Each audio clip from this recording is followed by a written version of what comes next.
Around 2154 BC, the Mesopotamian city of Agade, capital of the world's first empire, vanished so completely that archaeologists still cannot agree on where it stood. Sumerian scribes blamed a king's insult to the goddess Inanna and the wrath of 8 furious gods unleashed upon the city's granaries and gates. But an unanswered question rarely comes alone.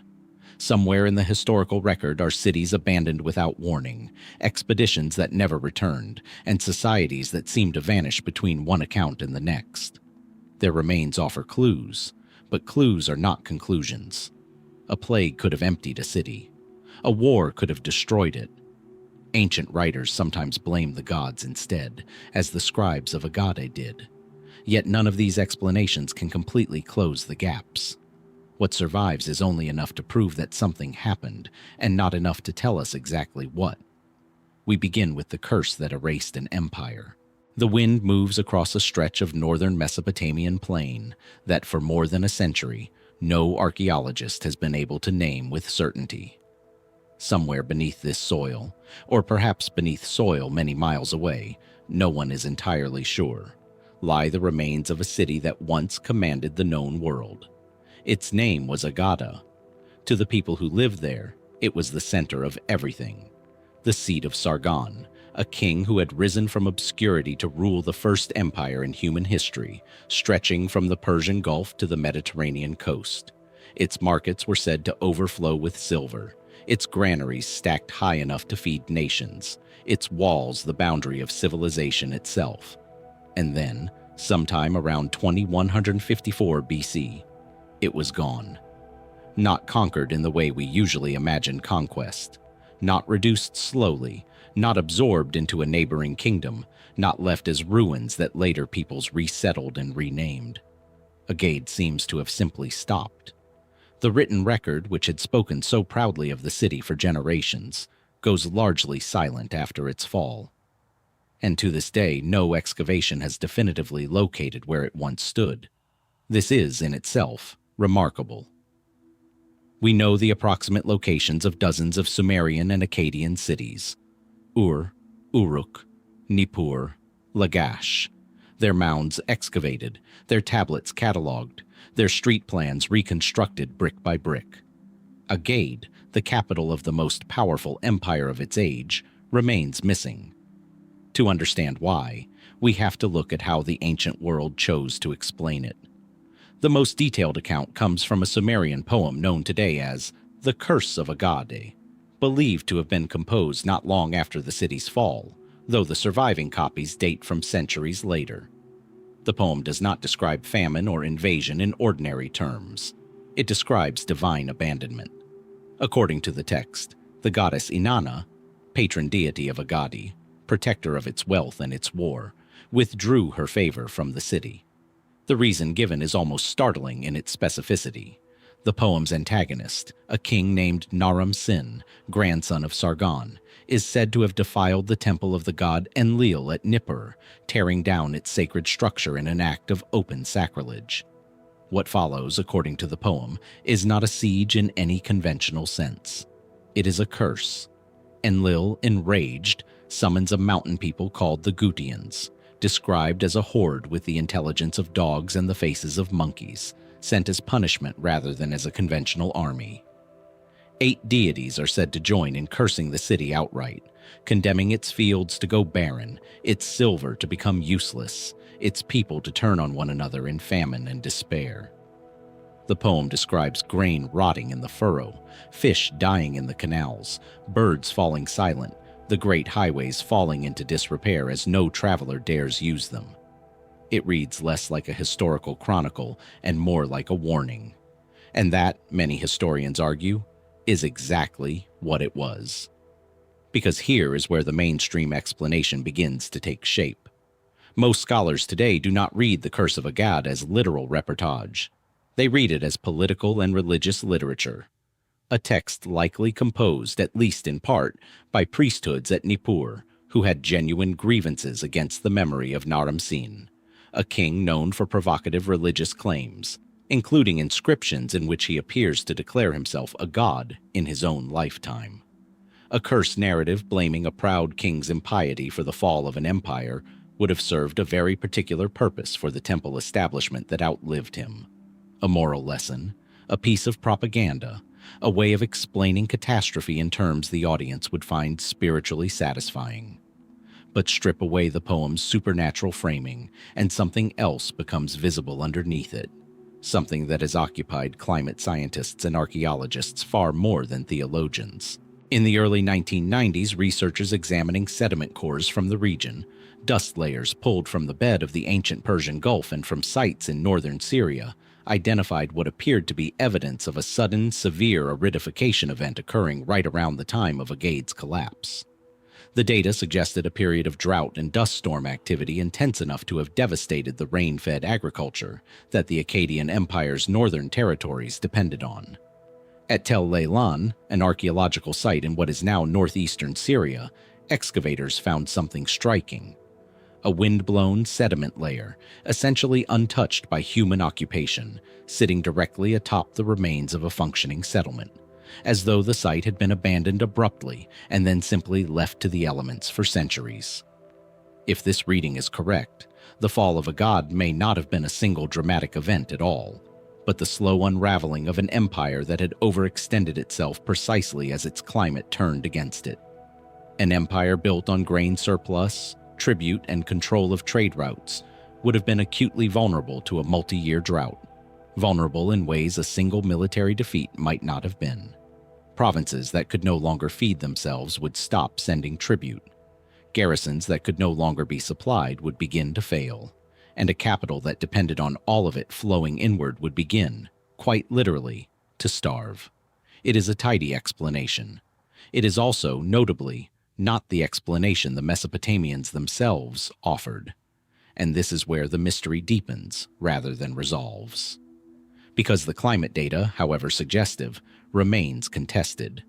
Some researchers have questioned whether the aridification event was as sudden or as severe as the initial studies proposed, or whether it aligns as precisely with the empire's collapse as the timeline requires. Radiocarbon dating in this period of Mesopotamian history is notoriously difficult to pin down with certainty, and different chronological models can shift the fall of a god by decades in either direction.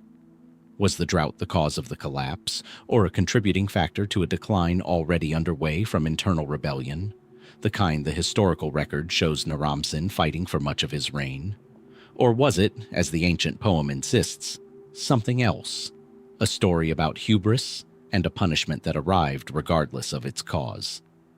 Then there is the matter of the city itself, the physical, findable, walkable city, which remains one of the genuine unsolved problems of Near Eastern archaeology. Textual clues place Agade somewhere near the Tigris River, likely in the vicinity of modern Baghdad, possibly close to the ancient city of Kish. Some scholars have proposed it lies buried beneath the modern city itself, forever inaccessible beneath layers of continuous urban habitation stretching into the present day. Others have argued for sites further north or east, pointing to shifting river courses that may have buried the city under meters of silt over 4,000 years. Numerous candidate mounds have been proposed. None have produced the inscriptional proof. A foundation deposit, a dated tablet naming the site explicitly as a god, that would allow archaeologists to say, definitively, this is it. Which means that unlike Ur or Uruk, we cannot walk its streets, examine its granaries, or test the soil of its fields for the drought that may have killed it. The most powerful city of its age has left us its literature, its legends, and its name in hundreds of surviving tablets, and almost nothing else we can put our hands on. Fringe theories have, predictably, filled some of that vacuum. A handful of alternative writers have suggested the curse language should be read more literally than mainstream scholarship allows, as a folk memory of some catastrophic environmental event severe enough to feel, to those who lived through it, like the direct anger of the gods. Others have speculated about the destruction being tied to volcanic activity, or even to broader civilizational collapses recorded elsewhere in the Bronze Age world. These ideas circulate mostly outside peer-reviewed archaeology, and it's worth being honest about that. But they persist for a reason: the evidence that would rule them out, a located city, a precise cause of death, simply does not exist yet. What we are left with then is a layered mystery, a poem that blames a king's arrogance and the wrath of 8 gods, a climate record that hints at drought and dust on a scale capable of starving an empire, a location that has evaded every expedition sent to find it, and a chronology still argued over by specialists who cannot fully agree on when, exactly, any of this happened. Perhaps the truest reading is that both explanations are pointing at the same catastrophe from different directions, one describing what the Akkadians believed had happened to them, the other describing what the Earth itself seems to record. But that leaves the harder question sitting exactly where it has sat for 4,000 years. Somewhere beneath the plains of Iraq, or beneath a city still very much alive today, the streets of Agade are still down there. Nobody has stood on them. Nobody has confirmed exactly where its granary stood, or its temple to Inanna, or the palace from which an empire was once ruled, and then, by drought, or by divine anger, or by some combination the ancient world had no better word for than curse, was allowed to disappear. Some miles north of where our last mystery left its shadow, along a bend of the Nile where the river narrows and the desert presses close on either bank, stands a lonely field of ruined stone. Little remains today but rubble, sand-scoured foundations, and the outline of what was once a pyramid at El Lisht. It rises barely a fraction of its original height now, worn down by 3,000 years of wind, looters, and time. But in its collapsed chambers and broken causeways lies the resting place, or what was meant to be the resting place, of a king whose death may have come not from age, not from illness, but from the hands of men he trusted. His name was Amenemhat first, and to understand how a pharaoh, a living god by the beliefs of his own people, could be murdered in his own palace, we have to go back to the moment he first took the throne, because the story of his death, as strange as it is, cannot be separated from the story of how he came to power in the first place. Egypt, in the final years of the 11th dynasty, was a country stitching itself back together. For more than a century before Amenemhat's rise, the land of the Nile had been fractured. The unity of the Old Kingdom had long since collapsed, and regional rulers, the nomarchs, held power in their own provinces like small kings within a larger kingdom. It took the efforts of the Theban ruler Mentuhotep II to reunite Upper and Lower Egypt and drag the country back into a single state. And when that unification finally held, it was not a member of the old royal line who ultimately inherited the throne. It was a man named Amenemhat, a vizier, a chief minister, a man of remarkable administrative skill, but not, as far as historians can tell, a man of royal blood. This detail matters more than it might first appear. In a civilization where kingship was bound so tightly to divine legitimacy, where the pharaoh was understood to be the living embodiment of the god Horus, the guarantor of order against chaos, a ruler who rose from outside the bloodline was a ruler whose authority could always, in some quiet corner of the court, be questioned. Amenemhat seems to have understood this vulnerability acutely, and much of what he did during his reign, historians argue, was an attempt to answer a single persistent anxiety. How does a man without royal blood convince an entire nation, and perhaps convince himself, that he belongs on the throne of the gods? He moved the capital. For centuries, power had radiated outward from Thebes in the south. Amenemhat relocated the seat of government far to the north, to a new city called Ichtawi, Caesar of the Two Lands, positioned near the entrance to the Fayum region, at a strategic midpoint between Upper and Lower Egypt. The name alone tells you something about the mindset behind it. This was not a subtle gesture. It was a statement, carved into geography itself, that the new king held the whole of the country in his grip. He also did something that, on the surface, looks like an act of confidence, but which some scholars read as an act of quiet desperation.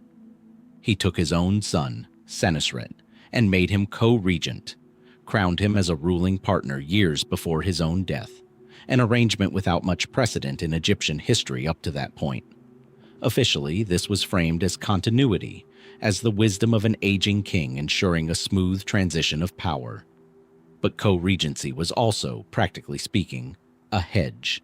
It meant that if anything happened to Amenemhat, anything at all, the throne would not sit empty even for a single day, ready to be claimed by rivals waiting in the wings. Was Amenemhat protecting his legacy? Or was he protecting himself from something he could feel closing in, some threat he could sense but not yet name?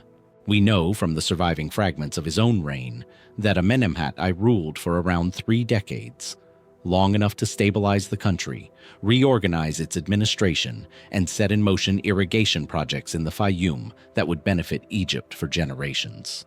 By any conventional measure, his reign should be remembered simply as a successful one, the founding chapter of what became the celebrated 12th dynasty. And it would be, if not for what appears to have happened in his final night. The primary evidence for the events of that night comes from 2 remarkable pieces of Egyptian literature. And here is where the case begins to grow strange, because neither of them is a straightforward historical record. They are instead texts written in the voice of the dead king himself, composed most likely under the direction of his son and successor.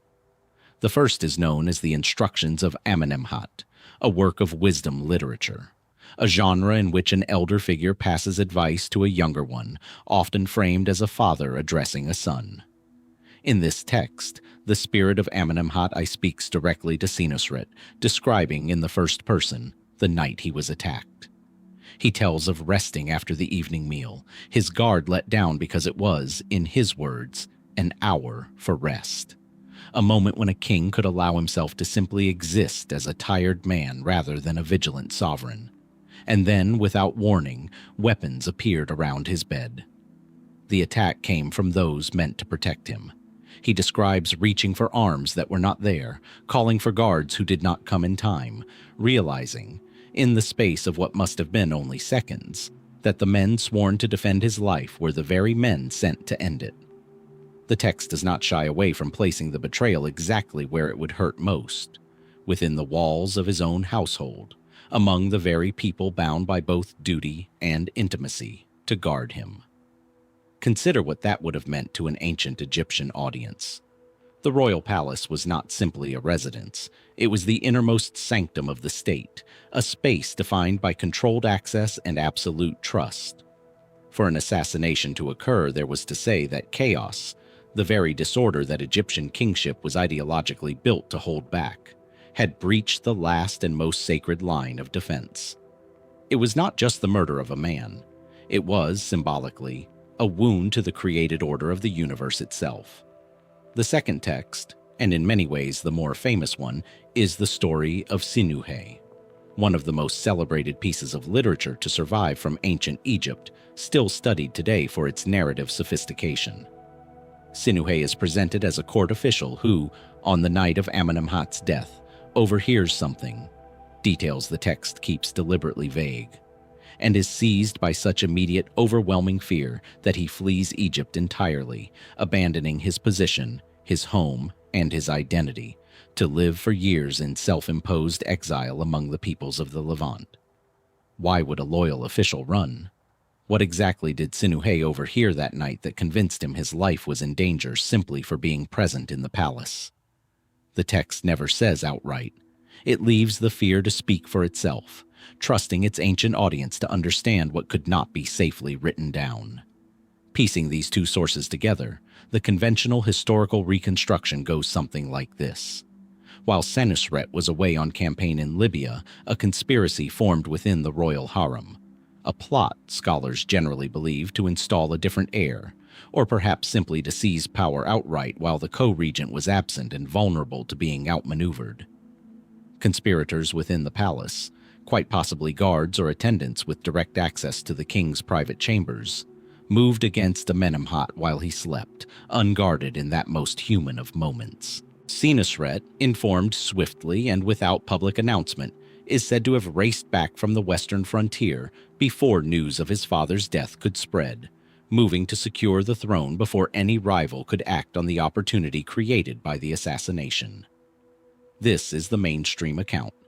It fits neatly into what we understand about succession politics in dynastic Egypt, where the transfer of power was always a moment of maximum vulnerability, no matter how divine the institution of kingship was believed to be. It is also, notably, a story that comes to us entirely filtered through the perspective of the son who benefited most from his father's death, the very man who inherited an uncontested throne because of it. And this is where the historian's unease begins to surface, quietly, beneath the surface of an otherwise tidy narrative. The instructions of Amenemhat and the story of Sinuhe were almost certainly composed, or at least finalized, during the reign of Senusret I, commissioned, whether directly or indirectly, by the very ruler whose legitimacy depended on the story being told in a particular way. A murdered father, avenged and succeeded by a swift and righteous son, is a narrative that serves Senusret's authority rather conveniently.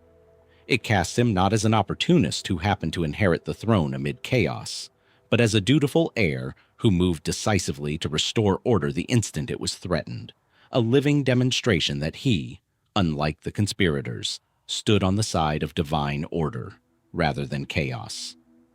Could the entire account be true, exactly as told? Quite possibly. Egyptologists broadly accept that Amenemhat was in fact assassinated. The internal consistency of the sources, the peculiar specificity of details like the timing after the evening meal, and the sheer oddness of admitting a royal murder at all in official adjacent literature, all argue against pure invention.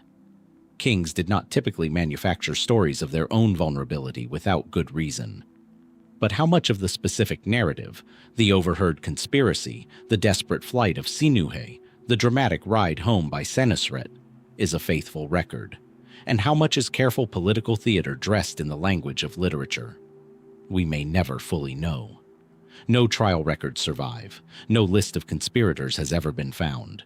No inscription names the guilty. The most detailed account of the murder of an Egyptian king comes to us not from a court document or a criminal record, but from poetry, from the voice of a dead man, speaking through the pen of the son who ruled because of his death. And then there is the pyramid itself. Amenemhat's pyramid at El-Lisht was in its own time already something of an anomaly. A monument built in part from recycled stone taken from far older structures, some blocks bearing the names of kings from the Old Kingdom, from the age of Giza and Saqqara centuries earlier. Some Egyptologists have suggested this reuse reflects a deliberate political choice. A new dynasty, founded by a man without royal blood, physically incorporating the authority of Egypt's most ancient and unquestioned kings into the very walls of his own eternal resting place, as if borrowing their legitimacy, stone by stone. Others see it more simply as practical economy, the reuse of nearby quarried material to save time and labor on an ambitious project. Either explanation is plausible, but there is something quietly unsettling in the image regardless. A king who spent his life trying to secure a throne he was never born into, finally laid to rest inside a monument literally built from the bones of older, unchallenged kings, as though even in death he could not stop reaching for a legitimacy that had to be borrowed rather than inherited. The pyramid substructure, when excavators finally reached it in the early 20th century, offered no resolution to the mystery of his death. Like so many royal burials of the Middle Kingdom, it had been plundered in antiquity, its burial chamber compromised, its funerary contents long since scattered or destroyed by robbers working in the centuries after the dynasty's fall. There was no dramatic confirmation waiting underground, no wound preserved on royal remains, no weapon left behind, no inscription confessing the names of the guilty.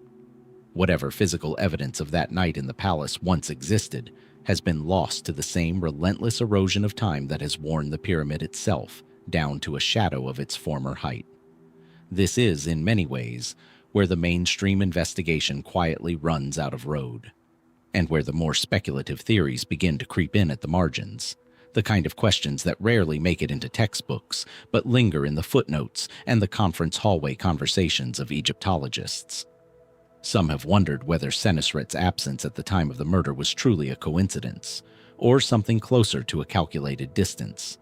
a campaign in Libya that placed him conveniently far from a crime scene while remaining close enough to return and claim the throne before any rival conspirator could consolidate power in his place.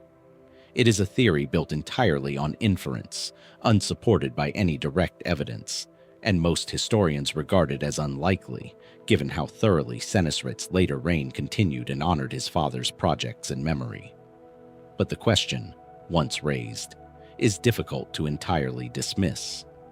Who benefits most from a king's sudden death? And how comfortably does that answer sit beside the fact that the only surviving account of the murder was produced under that same beneficiary's authority? Others have pointed to the harem itself as a source of deeper intrigue than the texts let on, not simply as the site of a single conspiracy, but as a recurring center of political rivalry throughout the Middle Kingdom, a pattern that resurfaces, unnervingly, generations later in the reign of Amenemhat III's own successors, where harem conspiracies are again suspected in a royal death. Was the plot against Amenemhat IV an isolated act of desperation, or an early instance of a deeper recurring fault line in how power passed between generations of Egyptian kings? One that the official record consistently minimized because it exposed a vulnerability the state could never afford to advertise. And then there are the more fringe threads of speculation, the ones that drift furthest from the documented record.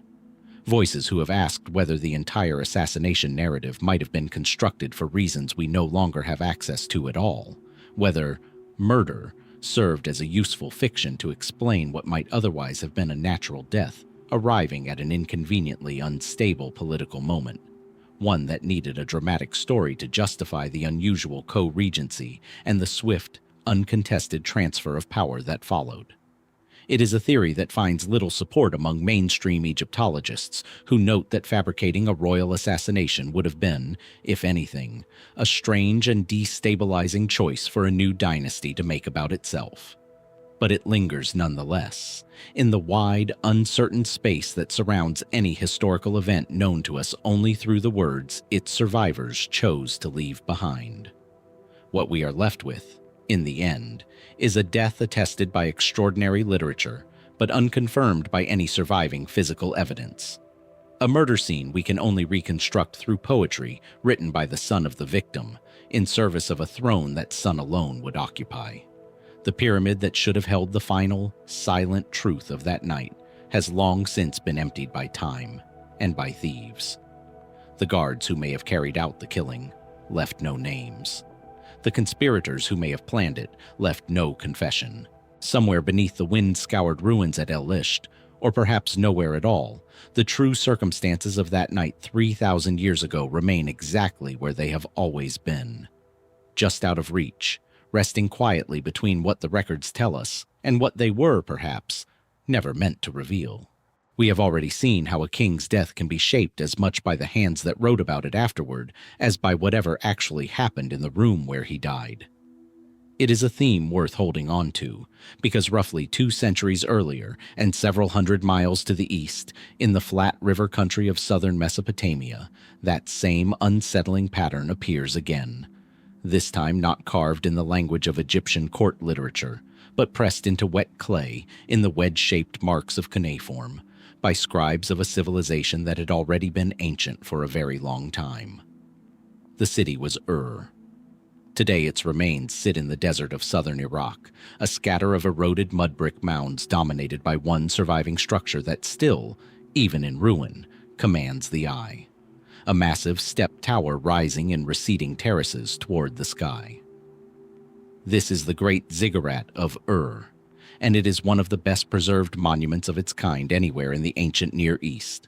It was built, according to its own foundation inscriptions, by a king named Ur-Nammu, founder of what historians call the Third Dynasty of Ur, a ruler who, in the final years of the 3rd millennium BC, pulled Sumer out of a period of fragmentation and built, in barely 2 decades, one of the most administratively sophisticated states the ancient world had yet seen.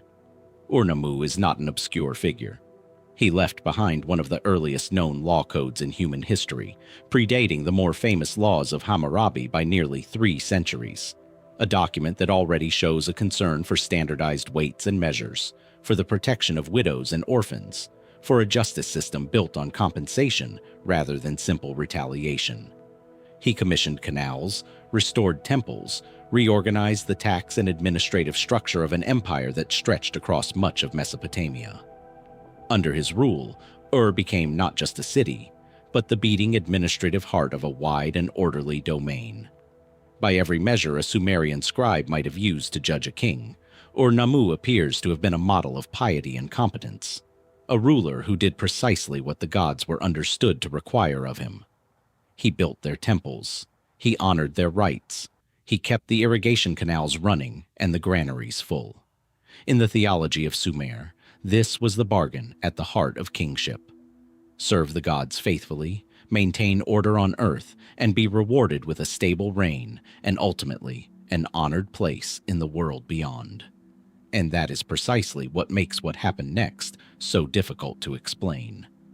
Ur-Nammu died suddenly, after a reign of only around 18 years, and the death does not appear to have been the peaceful passing of an old man in his palace. The most detailed surviving account, a Sumerian literary composition modern scholars call The Death of Ur-Nammu, preserved on clay tablets copied and recopied by scribal students for generations after the event, describes him falling on the battlefield, abandoned by his chariot, thrown into the mud, alone and unattended in his final moments, far from the comforts and rituals a king of his stature should have been afforded. Some later Sumerian king list traditions associate the circumstances with conflict against the Gutians, a people from the Zagros Mountains who had troubled Mesopotamia for generations. The precise military context remains frustratingly thin. What survives is not a battle report.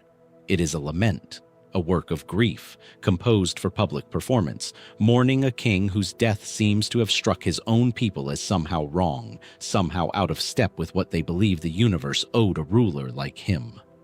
And here the mystery stops being simply a question of how he died and becomes something stranger, a question of what happened to him after. Because the death of Ur-Nammu does not end with a battlefield. It follows the king's spirit into the underworld, into the Sumerian land of the dead known as Ur, or sometimes the Great Below. And what it describes there is not the honored reception one might expect for a king who had, by every account, faithfully served the gods his entire reign. The text describes Ur-Nammu arriving in the underworld bearing gifts, offerings to the gods and divine judges of that shadowed realm, precisely the kind of ritual propitiation a pious king would be expected to make. He is described presenting gifts to figures such as Nergal, Ereshkigal, and other deities and underworld officials who govern the fate of the dead. And yet, according to the lament, his reception is marked by disorientation and grief rather than welcome. The text describes the dead of the underworld failing to recognize the proper rights owed to him, describes Ur-Nammu himself weeping, describes an atmosphere of confusion in a realm that should, by the logic of Sumerian religion, have known exactly how to honor a king of his devotion. Why would a ruler so consistently praised for his piety be met on the other side with what reads less like triumphant welcome and more like bewildered mourning? This is where mainstream Assyriology offers its most grounded explanation, and it is worth sitting with because it says something profound about how the Sumerians themselves understood the world. Many scholars read the lament not as a literal theological claim that the gods had turned against Ur-Nammu, but as an expression of a much older and more universal anxiety, the idea that death, even for a king, even for the most faithful of kings, was fundamentally unjust, arbitrary, and beyond human control. The underworld in Sumerian thought was not a place of reward. It was a dim, dusty, undifferentiated realm where the dead, kings and commoners alike, ate dust and drank stale water, stripped of the honors and comforts of the living world.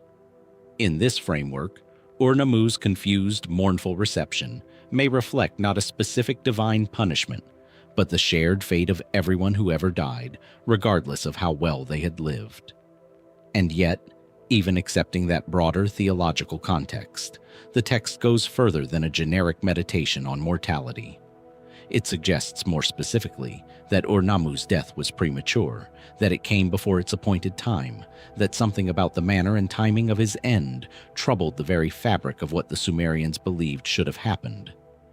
Some translations of the lament describe the king's own bitter complaints in the underworld, his sense that he had been abandoned on the battlefield by his own troops, his lament that the honors due to him, the proper funerary rites, the presence of his family, the dignity befitting a king, had been denied him in his final moments.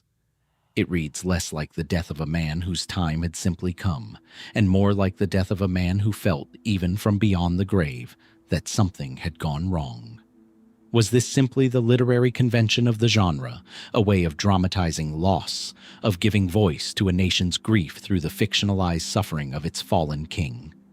Sumerian literature is full of laments constructed in precisely this way, mourning cities, mourning gods, mourning the collapse of dynasties, often using remarkably similar language and structure regardless of the specific event being mourned. It is entirely possible that the death of Ur-Nammu borrows its emotional architecture from an established literary tradition rather than reporting anything specific about the actual circumstances of his death. But if that is so, why does this particular lament insist again and again on details of abandonment, on a king left alone in the mud, on rites undone, on a reception in the afterlife marked by confusion rather than ceremony? Why does it read less like a stylized elegy for a ruler who died a conventional royal death, and more like the record of a death that genuinely disturbed the social and religious order of the kingdom he left behind? It is worth pausing here on his successor. Ur-Nammu was followed on the throne by his son Shulgi, who would go on to reign for nearly 50 years and become, in many respects, an even more consequential ruler than his father. A king remembered for military conquest, administrative reform, and for eventually declaring his own divinity, a step his father never appears to have taken. Some scholars have noted that laments of this kind, composed and performed under a new king's authority, often served a political as well as an emotional function. They framed the transition of power as a moment of collective national grief, reinforcing the legitimacy of the successor by dramatizing the depth of loss the kingdom had suffered, and by extension the weight of responsibility the new king now carried. Is it possible, then, that the strange, unsettled quality of Ur-Nammu's underworld reception in the lament served a purpose beyond simple mourning? That it was shaped, consciously or not, to emphasize the injustice of the old king's death, precisely so that Shulgi's coming reign could be framed as a restoration of the order that had been so abruptly and unfairly disrupted? It is a reading that fits comfortably within what we know of how Mesopotamian royal literature often worked in service of the throne. But like so much in this investigation, it remains an inference rather than a certainty, built on pattern and precedent rather than direct evidence of intent.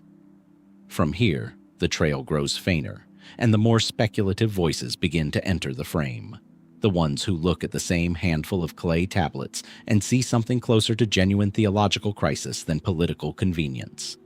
Some have pointed to the sheer rarity of a lament structured quite this way, arguing that if this were simply standard royal propaganda dressed in funerary language, we might expect to see comparable laments composed for other Ur-3 kings who died under less dramatic circumstances.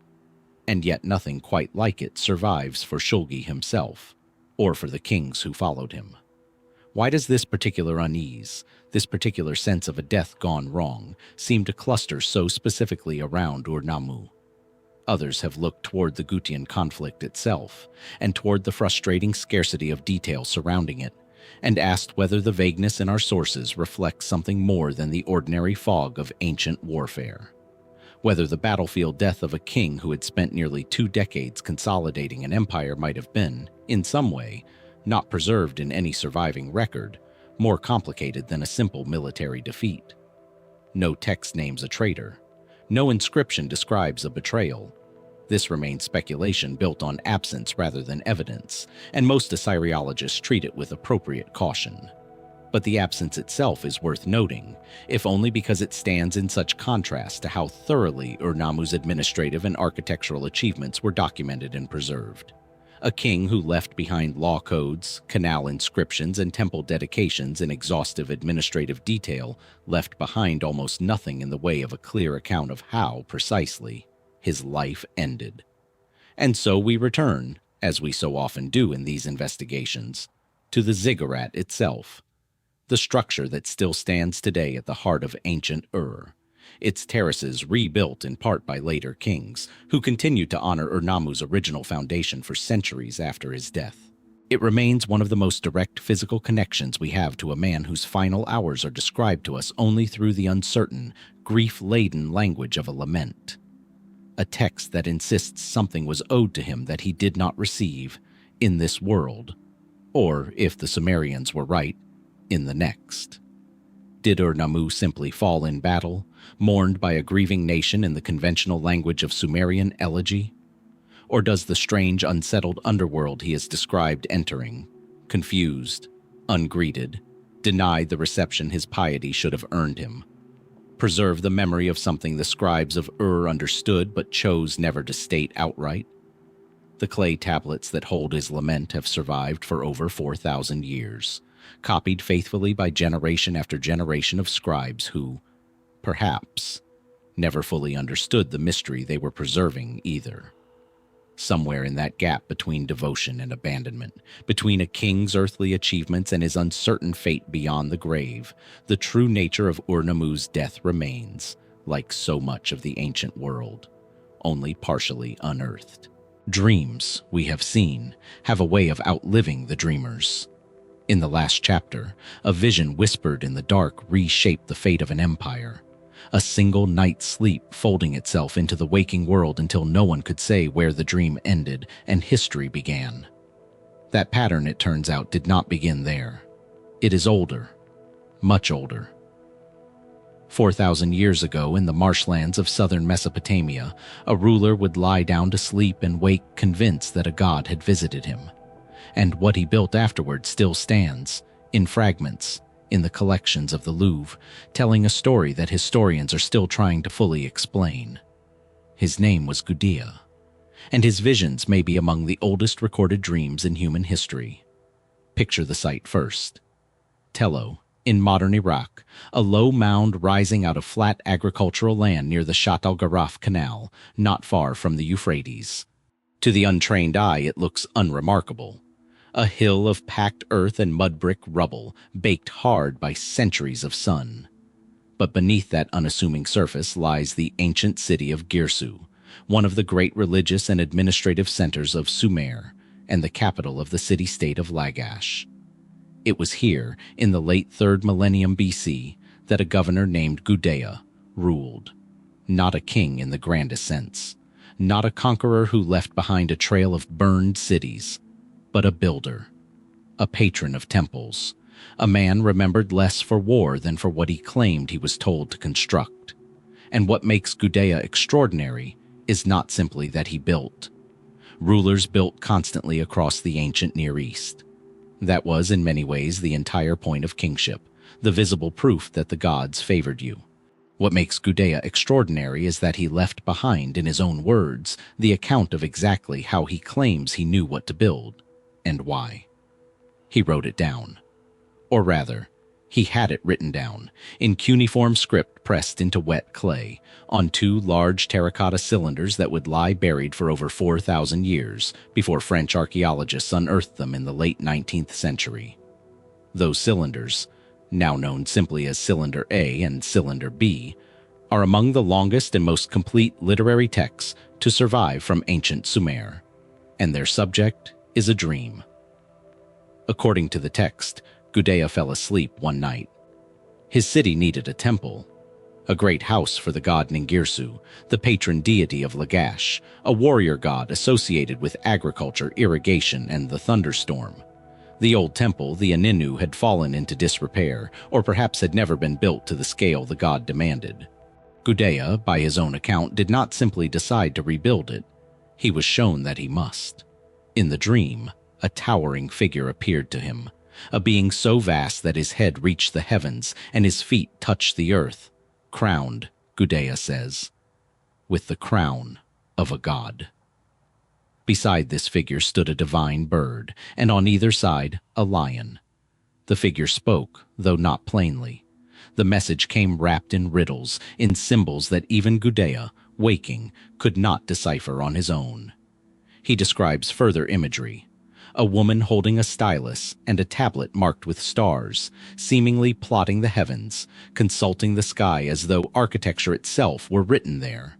A second man carrying a lapis lazuli tablet sketching the plan of a temple, a donkey pawing restlessly at the ground.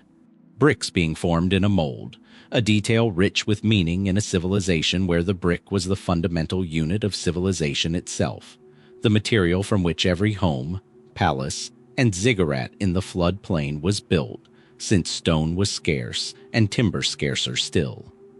Gudea woke disturbed and, this is the detail that should give us pause, he did not trust his own interpretation.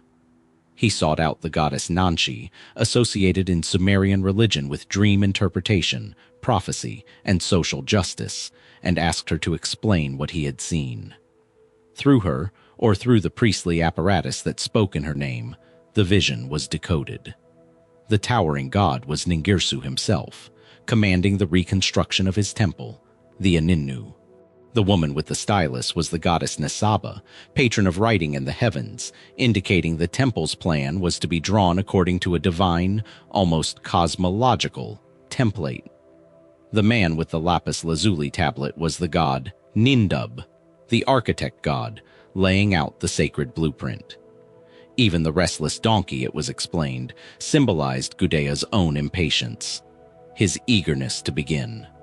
Once interpreted, the dream became instruction, and Gudea, we are told, obeyed it precisely.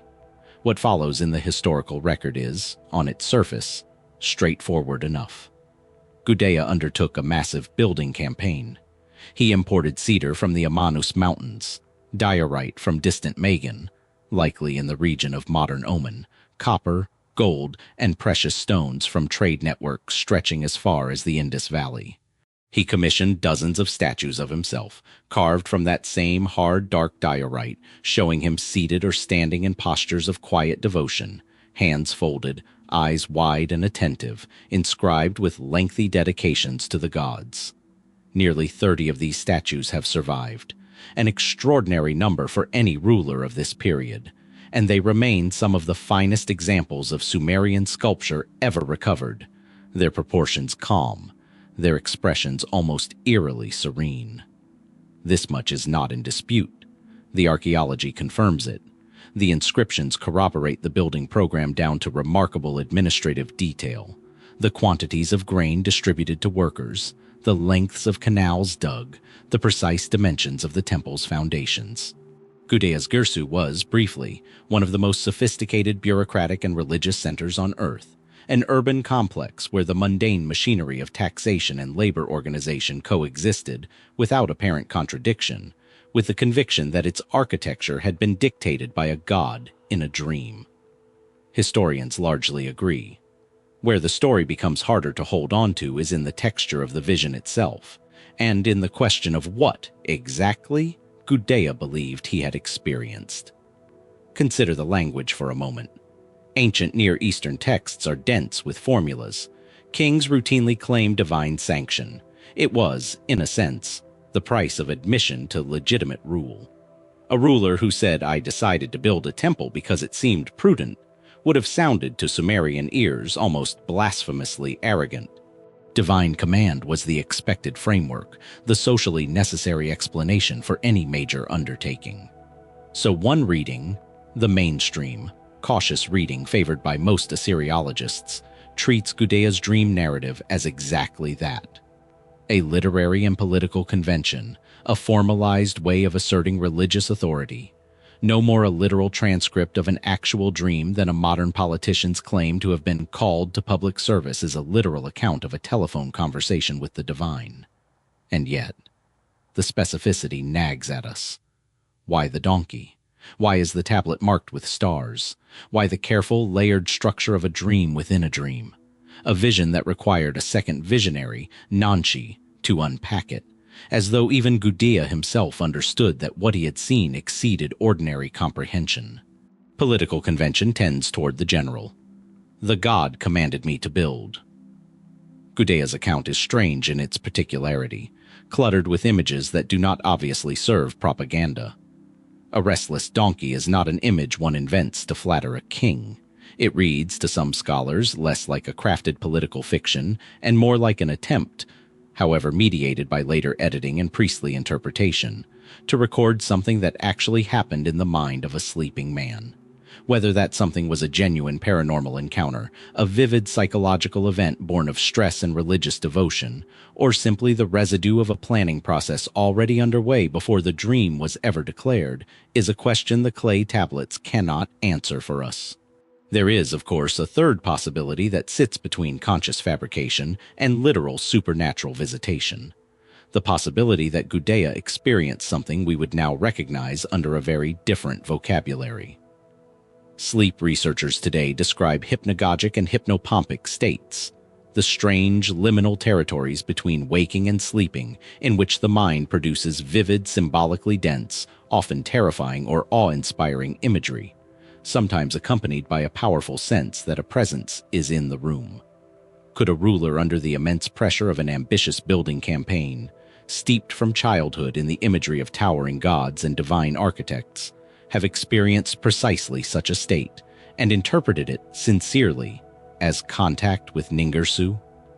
It is a modern lens laid over an ancient experience, and it may fit poorly, or it may fit better than we expect. We cannot interview Gudea. We can only read what he, or the scribes who served him, chose to preserve. Then there are the images themselves, and the questions they raise once we stop treating them as mere religious flourish and start looking at them as descriptions. A being whose head touches heaven and whose feet rest on the earth. A crown of a god.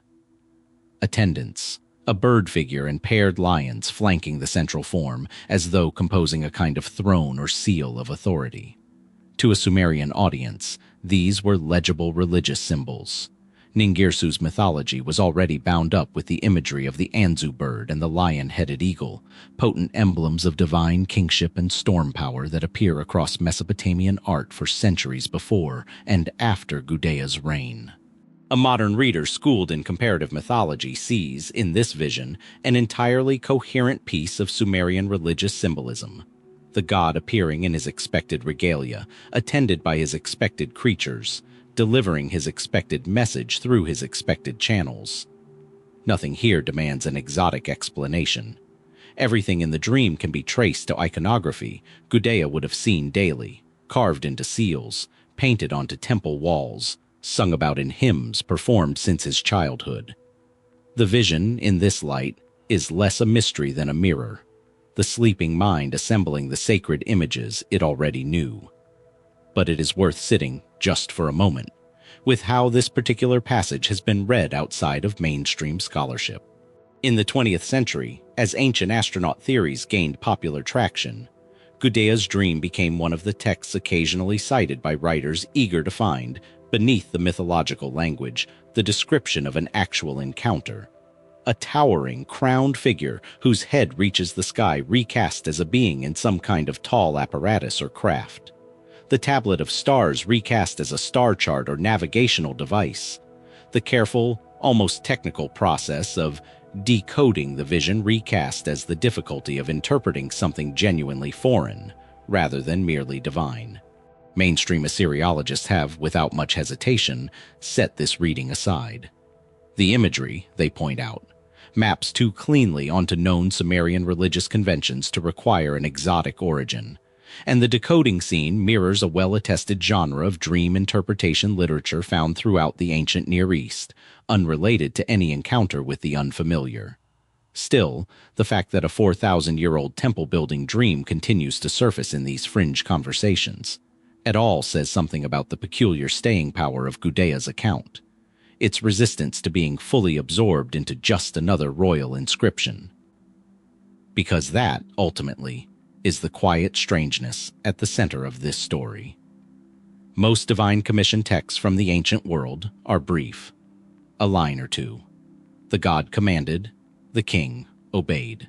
Gudea's account runs for hundreds of lines, obsessively detailed, layered with symbol upon symbol, requiring its own internal act of interpretation before it can even be understood as an instruction. Why did a Sumerian governor feel the need to preserve, in a durable, monumental, clearly intended to last medium, not just the fact of divine command, but the entire confusing texture of the experience that produced it. If the goal was simple propaganda, the elaborate uncertainty of the dream sequence works against it. A dream that requires a goddess's help to interpret is a dream that admits, on some level, its own opacity. That is an odd thing for a ruler to broadcast in stone, unless he believed it mattered, unless the confusion itself was part of what made the vision feel true. There is another layer worth considering, one archaeologists have puzzled over for more than a century: the sheer scale of Gudea's statuary program and what it might tell us about how seriously this vision was taken, not just by Gudea, but by those who came after him. Nearly 30 statues, quarried from diorite hauled across hundreds of miles from the Arabian Peninsula, at a cost of labor and resources that would have strained even a wealthy city-state. All commissioned by a ruler of a relatively modest polity in an era of no small political fragmentation across Mesopotamia following the collapse of the Akkadian Empire. Why commit such resources to permanence, to self-image, to written testimony of a single night's sleep? Some scholars see in it simple, familiar royal vanity, dressed in religious language, as rulers across every era have dressed their ambitions. Others see something closer to devotional urgency, the behavior of a man who genuinely believed he had been given a task by a god who could not be disappointed, and who spent the remainder of his reign making certain the record of that command and his fulfillment of it could never be doubted or erased. We may never fully separate the two motives. Perhaps, in Gudea's mind, they were never separate at all. What we are left with, finally, is a set of clay cylinders, patiently pieced together by archaeologists from fragments, describing a night 4,000 years gone. A night in which a ruler closed his eyes in a mud-brick palace on the edge of a slow brown river and woke convinced that something vast had spoken to him in riddles. We have his interpretation of the vision. We have the temple he built because of it, its foundations still traceable beneath the soil of Tello. We have his stone face carved 30 times over, eyes open, hands folded, waiting. What we do not have, what we can never fully recover, is the dream itself, unfiltered by priestly interpretation, unshaped by the political necessities of Sumerian kingship, unaltered by 4 millennia of scribal copying and archaeological reconstruction. Somewhere between the sleeping governor and the clay cylinder lies an experience that no translation can fully restore to us. Was it convention? The expected language of a ruler explaining an expensive, ambitious project in terms his people would accept without question? Was it a genuine and overwhelming psychological event, the kind the human mind still produces in the strange hours before waking, dressed in whatever symbols a given culture supplies? Or was it something else? Something Gudea himself struggled to describe, reaching for the only vocabulary his world offered him. Gods, lions, birds, tablets of stars. The temple he built to answer that dream is gone now, reduced to foundation trenches and scattered brick. The statues remain, scattered across museums an ocean away from the soil that shaped them, their carved eyes still fixed on something we cannot see. And the question Gudea carried out of his own sleep, more than 4,000 years ago, is still in its way, unanswered. What exactly visits a person in the depths of the night? And how much of what we build afterward is truly obedience to something beyond us, rather than the shape our own convictions were always going to take? Some miles south of Girsu, where the same river system fans out toward the marshes before it finally surrenders to the Gulf, another city once stood at the absolute center of the known world. Its name was Ur. And if Gudea's Girsu shows us a god arriving, descending into a sleeping man's mind to command a temple into being, then Ur offers us the far stranger mirror image, a god or gods leaving, not commanding a beginning, but announcing an end.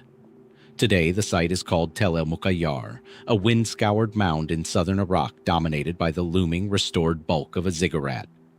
A stepped mountain of mud brick rising from flat desert, its lower tiers rebuilt in the 20th century, its upper reaches still ruined, open to the sky. It is an arresting sight even now, a structure built roughly 4,000 years ago, dedicated to the moon god Nana, standing in a landscape so changed that the Euphrates, which once ran directly past the city walls and made Ur a thriving port, has long since shifted its course miles away, leaving the temple stranded in dry scrubland, gazing out over a river that is no longer there. In its prime, Ur was not a provincial outpost. Under the third dynasty of Ur, the so-called Ur III period, beginning around 2112 BC under King Ur-Nammu and reaching its height under his son Shulgi, the city was the administrative heart of an empire that stretched across much of Mesopotamia, a bureaucratic machine so sophisticated that tens of thousands of cuneiform tablets survive recording its grain shipments, its labor rosters, its tax accounts, down to almost obsessive detail. This was a state that knew how to count things. It knew how to organize canals, calendars, temple offerings, military levies. If any Mesopotamian civilization looked, on paper, unshakable, it was this one. And yet within roughly a century, it was gone. Not weakened, not diminished. Gone. Its last king dragged off in chains, its administrative empire shattered into fragments, its name preserved afterward mostly in mourning. The historical outline of the collapse is, on the surface, straightforward enough, and mainstream historians are in reasonably confident agreement about its shape. By the reign of Ibbi-Sin, the last king of Ur III, the empire was already straining. Client states across the periphery were breaking away. The frontier province of Ibbi-Sin, under a general named Ishbi-Erra, effectively seized control of grain distribution and slipped out of Ur's grip. Nomadic and semi-nomadic groups the texts call the Amorites pressed on the empire's edges, prompting the construction of a defensive wall. Later inscriptions call it the wall that kept Amorites at bay, a project that seems, in hindsight, to have been built too late and too thin to matter. Then came Elam, the powerful rival civilization to the east, in the region of modern southwestern Iran. Around 2004 BC, by the most widely used chronology, Elamite forces, allied with other regional powers, marched on Ur itself, breached its defenses, and sacked the city. Ibbi-Sin was captured and carried away to Elam, where, according to the fragmentary record, he died in captivity. The Ur III state, once the dominant power of Mesopotamia, ceased to exist. Invasion, economic strain, climate stress possibly affecting agricultural yields, overextended bureaucracy, restless frontier populations. Modern historians can assemble a perfectly serviceable, entirely secular explanation for why Ur fell, using tools any historian would recognize. Politics, logistics, war. There is nothing here that requires the uncanny, but the people who lived through it, or who composed literature about it soon afterward, did not explain it that way. They explained it as an act of divine abandonment, and the text they left behind describing that abandonment is one of the most haunting pieces of literature to survive from the ancient world. It is known today as the Lament for the Destruction of Sumer and Ur, one of a small cluster of Sumerian city laments composed in the years following the Ur III collapse, most likely during the reign of Ishmi-Dagan of Ibbi-Sin, within a generation or two of the actual sack of the city. Close enough that its composers or their teachers may well have witnessed the events, or spoken to those who had. The lament does not open with armies. It opens with gods walking away. Line after line, the text catalogs the great deities of the Sumerian pantheon abandoning their own temples, their own cities, turning their backs on the shrines that had housed them for centuries. Enlil, the chief god of the pantheon, is described ordering the destruction himself, or at minimum permitting it, withdrawing his protection from the land he once favored. The moon god Nana, Ur's own patron deity, the god whose great ziggurat dominated the city skyline, the god Ur-Nammu had built that entire monumental temple complex to honor, pleads before Enlil to spare his city and is refused. The goddess Ningal, Nana's consort, is given one of the most striking passages in the entire text. A first-person lament in which she describes watching her city, her house, her people, destroyed, and being powerless, or unwilling, to stop it, forced instead to leave her home like a bird driven from its nest. The imagery throughout is relentless and specific in a way that goes well beyond generic poetic mourning. The text describes the storm that Enlil sends, not a literal weather event alone, but a metaphor woven throughout Sumerian destruction literature, a divine storm that flattened cities the way a real storm flattens reed huts. It describes the city's canals falling silent, its fields turning to weeds, its temples' rituals ceasing, its people's bodies left unburied in the streets, dogs and vultures where priests and worshippers once stood.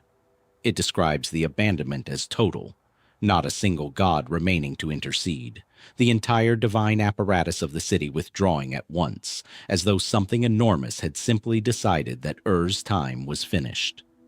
Now, here is where the mainstream, cautious reading of this text becomes important, because it would be easy, and it has happened in less careful retellings, to treat the lament as though it were a supernatural account, gods literally packing up and departing a physical location the way a family might flee a burning house. Assyriologists read it rather differently, and their reading deserves real weight. The lament genre, they point out, was a formal literary tradition, likely tied to temple rededication ceremonies performed after a city's destruction and eventual rebuilding, a kind of ritual processing of catastrophe, designed to explain a devastating and humiliating military defeat in terms the Sumerian worldview could accept. In Mesopotamian theology, a city's fate was inseparable from its patron deity's favor. If Ur fell, the reasoning went, it could only be because the gods themselves had permitted or actively caused its fall, because the alternative, that the gods were simply powerless to stop human enemies, was theologically almost unthinkable. Blaming divine abandonment was not a report of supernatural events. It was a way of making sense of an otherwise senseless and shattering defeat, of restoring a kind of cosmic order to events that must have felt, to survivors, like the collapse of the world itself. This is the sober, well-supported explanation, and most historians rightly stop there. But sit for a moment with the peculiar intensity of the text anyway, because even read purely as literature, purely as trauma processed into poetry, the lament for Ur is doing something unusual. It does not simply say Ur was destroyed. It insists, with obsessive, almost ritualistic repetition, that every single divine protector left first, that the city was, in effect, spiritually vacated before it was ever militarily breached. Why construct the catastrophe that way? Why does the poetry need the gods to leave before the city can fall, rather than simply failing to save it in the moment of crisis? There's a difference, subtle but real, between a god who fights and loses and a god who chooses in advance to walk away. The lament insists on the second.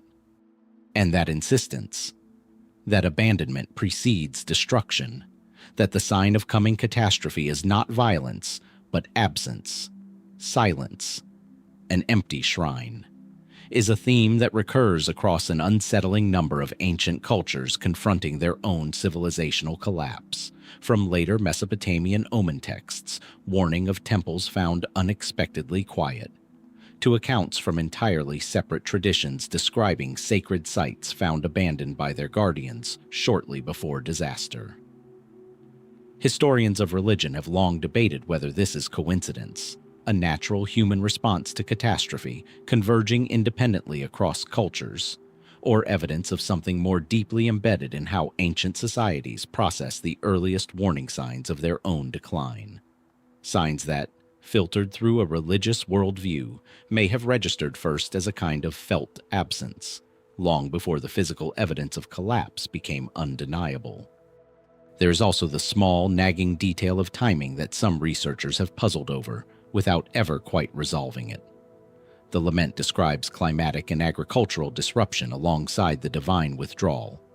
Canals silted, fields gone to salt and weeds, harvests failing.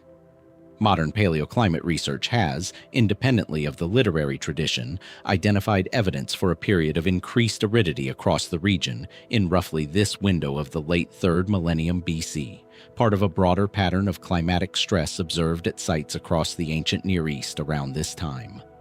Whether this climatic shift meaningfully contributed to Ur's political and agricultural strain, worsening the frontier pressures and food shortages already weakening the Ur-3 state, is a genuinely open question among specialists. The evidence is suggestive rather than conclusive, and correlation across such a vast and understudied period is difficult to prove. But it raises an interesting possibility that the poets describing abandonment may have been registering something environmentally real, a lived experience of failing canals and disappearing water, and translating that felt physical decline into the theological language of gods departing. The temple's fortunes and the land's fortunes so thoroughly fused in the Mesopotamian imagination that an ecological crisis and a spiritual one may have simply been, to those living through it, the same event wearing two different names. And then there is the ziggurat itself, the physical object left behind by all of this, the one piece of the story that does not require translation or interpretation to feel its weight. Nanna's great temple at Ur, built under Ur-Nammu at the very height of the dynasty's power, was not destroyed in the Elamite sack, or at least not permanently. It endured. Later Mesopotamian rulers across the centuries that followed, Babylonian and later Neo-Babylonian kings including Nabonidus, more than 1,000 years after Ur III's collapse, returned to this same ziggurat, repairing it, rededicating it, treating it as sacred ground worth the enormous expense of restoration, long after the empire that built it had become ancient history, even to them. Nabonidus, in the 6th century BC, went so far as to install his own daughter as a priestess at the site, reviving a religious office that had not been used in centuries specifically to reconnect his dynasty to Ur's ancient sanctity. There is something worth pausing on in that. If the lament tradition held that Nanna had truly, finally abandoned his city, why did later kings, separated from Ur III by well over 1,000 years, keep returning to this exact mound of earth, convinced the god's favor could still be recovered there, still worth the investment of royal resources and royal daughters? Was the abandonment described in the lament understood, even by ancient audiences, as something temporary rather than final? A god's anger that could, in principle, be appeased rather than a permanent verdict? Or does the persistence of pilgrimage and restoration at Ur suggest that whatever the poets meant by divine abandonment, it was never intended to mean the site itself had become empty, hollow, without power, that something about the place continued to draw kings back across a gulf of 1,000 years, long after the empire it once anchored had turned to dust? We are left, in the end, with a mound of eroded mud bricks standing in a dry riverbed the Euphrates abandoned just as thoroughly as any god the ancient poets described. A ziggurat built to house a moon god's presence, in a city whose own literature insists that presence had already departed before the final catastrophe ever arrived. We have the tablets recording the empire's staggering bureaucratic detail, right up until the record simply stops.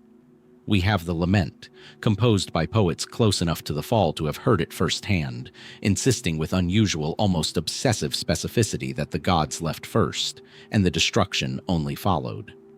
Was that insistent simple religious convention, the only vocabulary available to a civilization for processing an otherwise unbearable defeat? Was it a poetic encoding of environmental and political decline too gradual and too complex for its witnesses to describe in any other terms? Or does the sheer unusual weight the ancient authors placed on absence itself, on silence in the shrine, on gods who leave quietly before anything visible falls, point toward some genuine, half-remembered pattern in how catastrophe actually announces itself, long before it arrives? The river that once made Ur possible is gone from that landscape now, redirected by forces as impersonal as geology. The ziggurat remains, rebuilt in places, ruined in others, still facing out over ground where water used to be. And somewhere in that gap, between what the record can prove and what the poets insisted was true, the real nature of Ur's abandonment, divine or otherwise, is still waiting to be fully understood.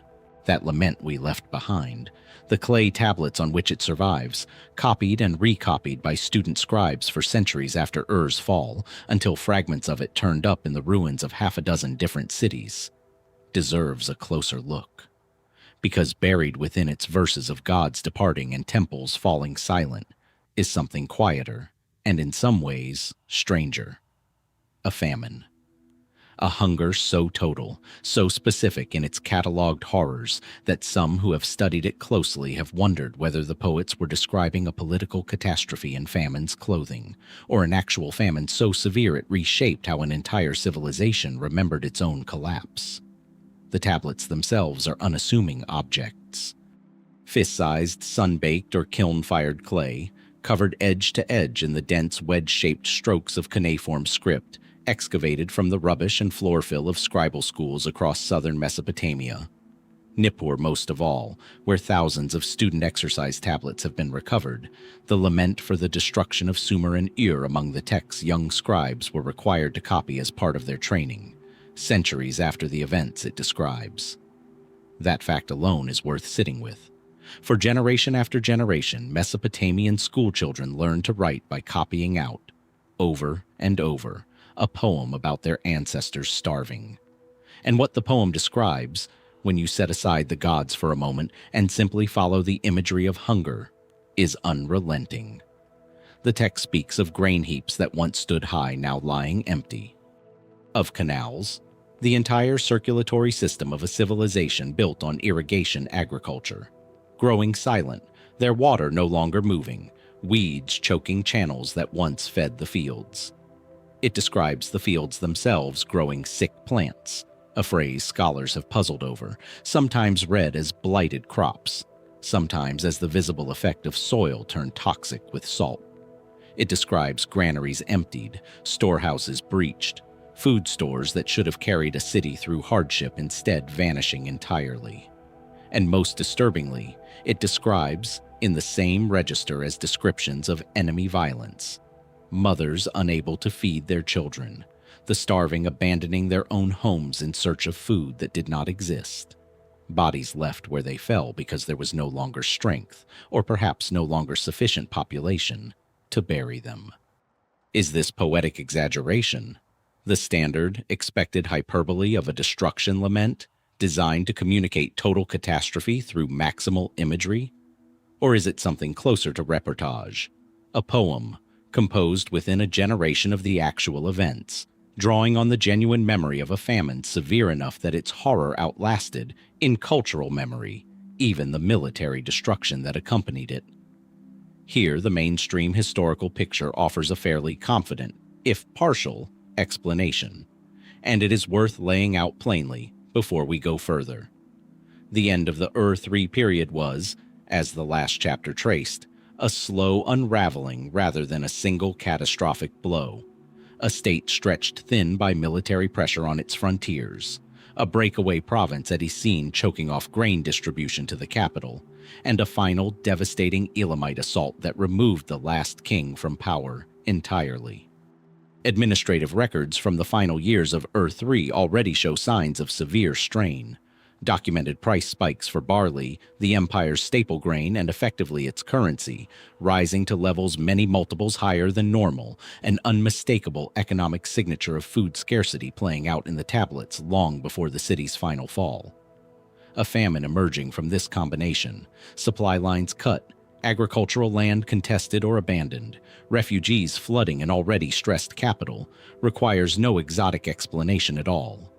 War produces famine.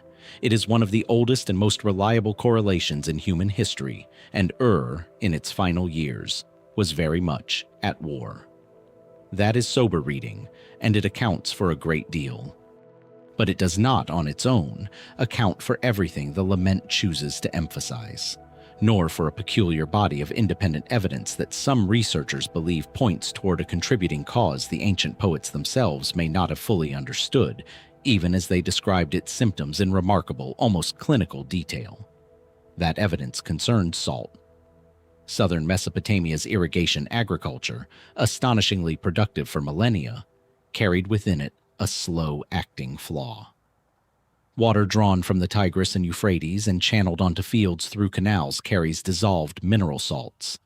In a hot, low-lying floodplain with poor natural drainage, repeated irrigation over centuries causes those salts to accumulate in the soil, drawn upward by evaporation, gradually poisoning the very fields that generations of farmers depended on. This process, soil salinization, is well documented archaeologically across southern Mesopotamia, and administrative texts from the Ur-3 period and its aftermath show a documented long-term shift in cultivated crops, from wheat, which is highly salt-sensitive, toward barley, which tolerates salinity far better. That shift did not happen overnight. It unfolded gradually over centuries. But by the era of Ur's collapse, some researchers argue, the southern floodplain, the breadbasket that had sustained Sumerian civilization for 2,000 years, may have been approaching a genuine agricultural tipping point, its soil quietly, invisibly, losing the capacity to sustain the population built on top of it. If this reading holds any water, quite literally, then the famine described in the lament may not have been purely a wartime famine, a temporary disruption of supply lines that would resolve once peace returned. It may have been the visible, catastrophic symptom of an environmental crisis that had been accumulating for centuries beneath the surface of Mesopotamian prosperity. A slow poisoning of the land that the war, the frontier collapse, and the Elamite invasion did not cause so much as finally expose.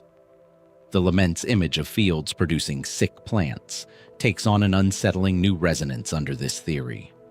Not a metaphor for enemy destruction, but potentially a direct, if unscientific, observation of crops stunted and failing on soil turned hostile by salt. This remains genuinely debated among specialists.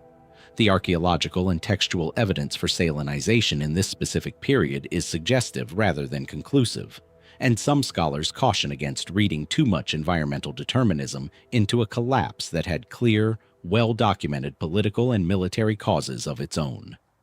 Civilizations do not typically fall for one reason, where warfare, administrative collapse, and slow ecological strain all converge in the same narrow window of decades, untangling cause from consequence and consequence from coincidence becomes extraordinarily difficult, even with thousands of surviving administrative tablets to draw on. It is entirely possible the lament poets were describing a famine whose true origin was more purely military and political than environmental, and that the salinization crisis, real as it may have been, unfolded on a slower timescale, contributing to the region's long decline over subsequent centuries rather than to this single, dramatic collapse. But set the debate over ultimate causes aside for a moment, and look instead at how the lament chooses to narrate hunger itself, because there is something in its structure that repays close attention.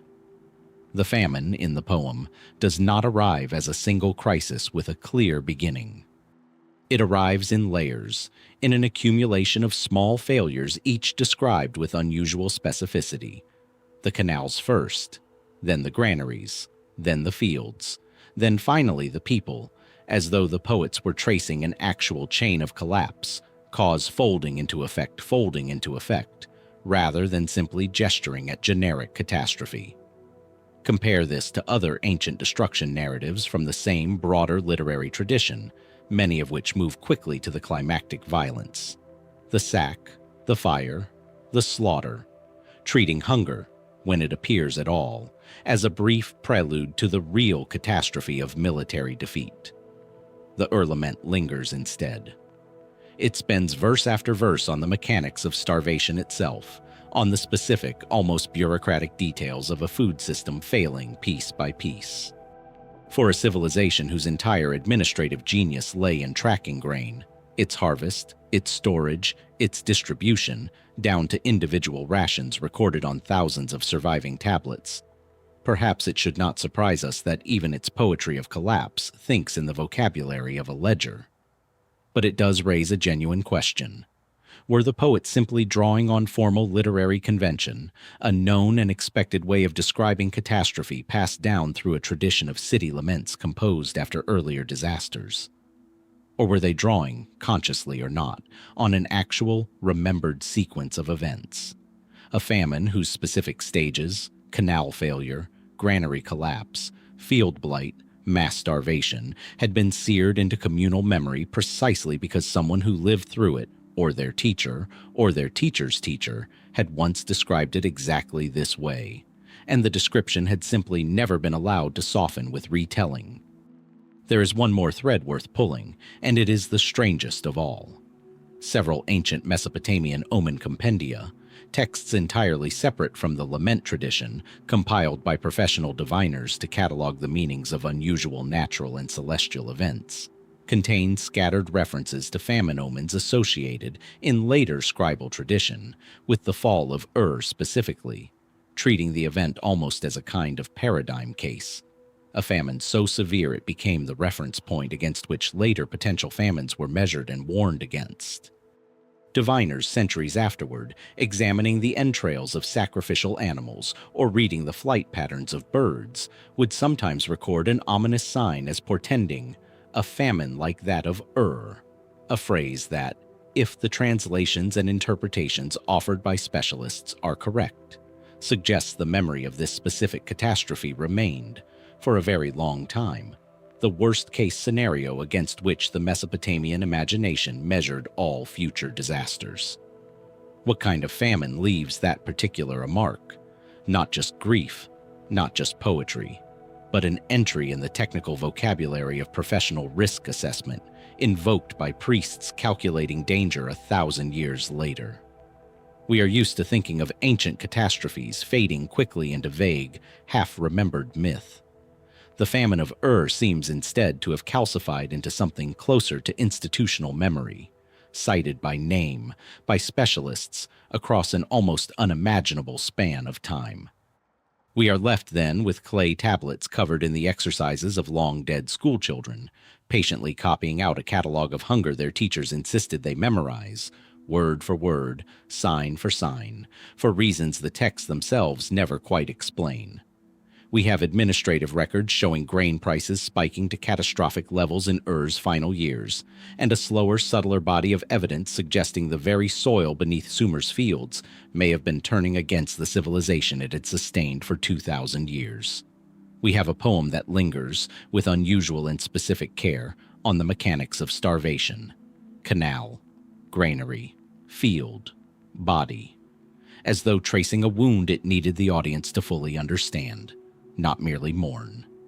And we have, centuries later, diviners still invoking this one famine, by name, as the measure of disaster itself.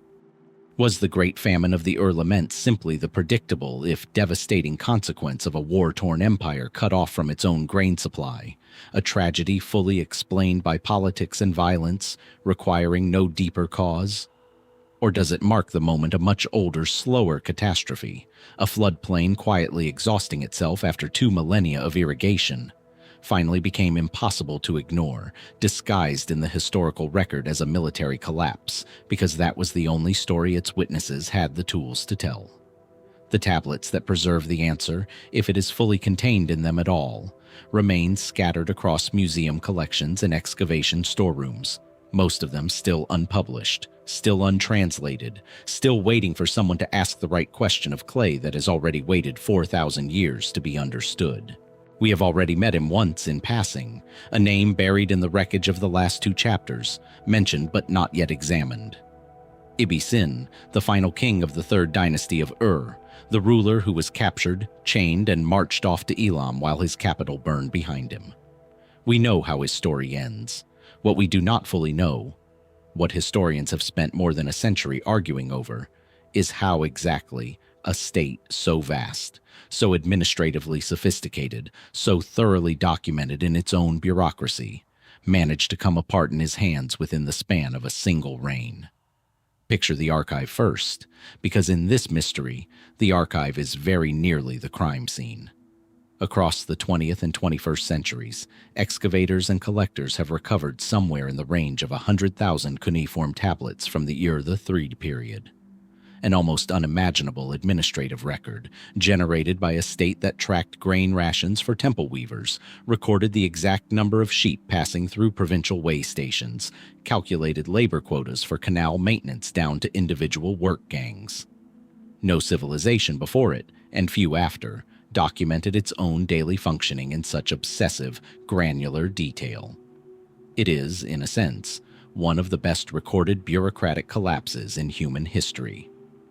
And yet, for all that documentation, the central question, why did it fall, and why so fast, remains stubbornly, almost defiantly unresolved. Ur-Nammu, Ibbi-Sin's great-great-grandfather, had founded the dynasty around 2112 BC, unifying the fractured city-states of southern Mesopotamia into a single, centrally administered kingdom, its authority radiating outward from Ur through a network of provincial governors, standardized weights and measures, and a legal code, among the oldest in human history, inscribed to project the image of divinely sanctioned order. His son Shulgi, ruling for nearly half a century, expanded the state further, reforming its bureaucracy so thoroughly that the Shulgi calendar and administrative conventions he established were still being used, essentially unchanged, decades after his death. Two more kings followed, Amar-Sin and Shu-Sin, each maintaining, more or less, the machinery their predecessors had built. Then Ibbi-Sin took the throne, somewhere around 2028 BC, and within roughly 2 decades, the empire he inherited had ceased to exist. The mainstream historical account of what happened is not, on its surface, particularly mysterious, and it deserves to be laid out with the same care we gave the last 2 chapters. The Ur-III state depended on a fragile balance, a highly centralized grain economy, in which the capital administered and redistributed agricultural surplus across the realm, sat alongside a frontier under constant, low-level pressure from groups the texts refer to as the Amorites, likely pastoralist and semi-nomadic populations migrating into Mesopotamia from the northwest, whose growing presence strained a system built for a more stable, sedentary population. Royal inscriptions describe walls built specifically to keep these groups at bay, an implicit admission that containment, rather than integration or defeat, had become state policy. At the same time, cracks were appearing within the administrative core itself. Ishbi-Erra, a general originally dispatched by Ibbi-Sin to secure grain and troops for the threatened city of Ibbi-Sin, appears instead to have seized control of that province and its grain stores for himself, using them as leverage. Surviving letters preserve what appears to be a tense, increasingly desperate correspondence between Ibbi-Sin and his subordinate, the king pleading for the return of grain his own capital could no longer feed itself without. Layer onto this a hostile power to the east. Elam, the rival civilization occupying the highlands and lowlands of what is now southwestern Iran, had a long and complicated relationship with Mesopotamian states, sometimes trading partner, sometimes tributary, sometimes open enemy. In the final years of Ibbi-Sin's reign, Elamite forces, evidently allied with other regional groups, moved decisively against Ur itself. Around 2004 BC, the city fell. Ibbi-Sin was taken captive and carried to Elam, where the fragmentary record suggests he died in captivity, his fate afterward passing into the same lament literature that mourned his city. Frontier pressure, internal fragmentation, a rival power seizing the moment of weakness. This is a perfectly ordinary story of imperial collapse, one modern historians can find echoed across dozens of other fallen states throughout history. Nothing here, on the surface, demands an unusual explanation. And yet the speed of the collapse is genuinely difficult to reconcile with everything else we know about this state. This was not a fragile, loosely organized tribal confederation prone to sudden dissolution.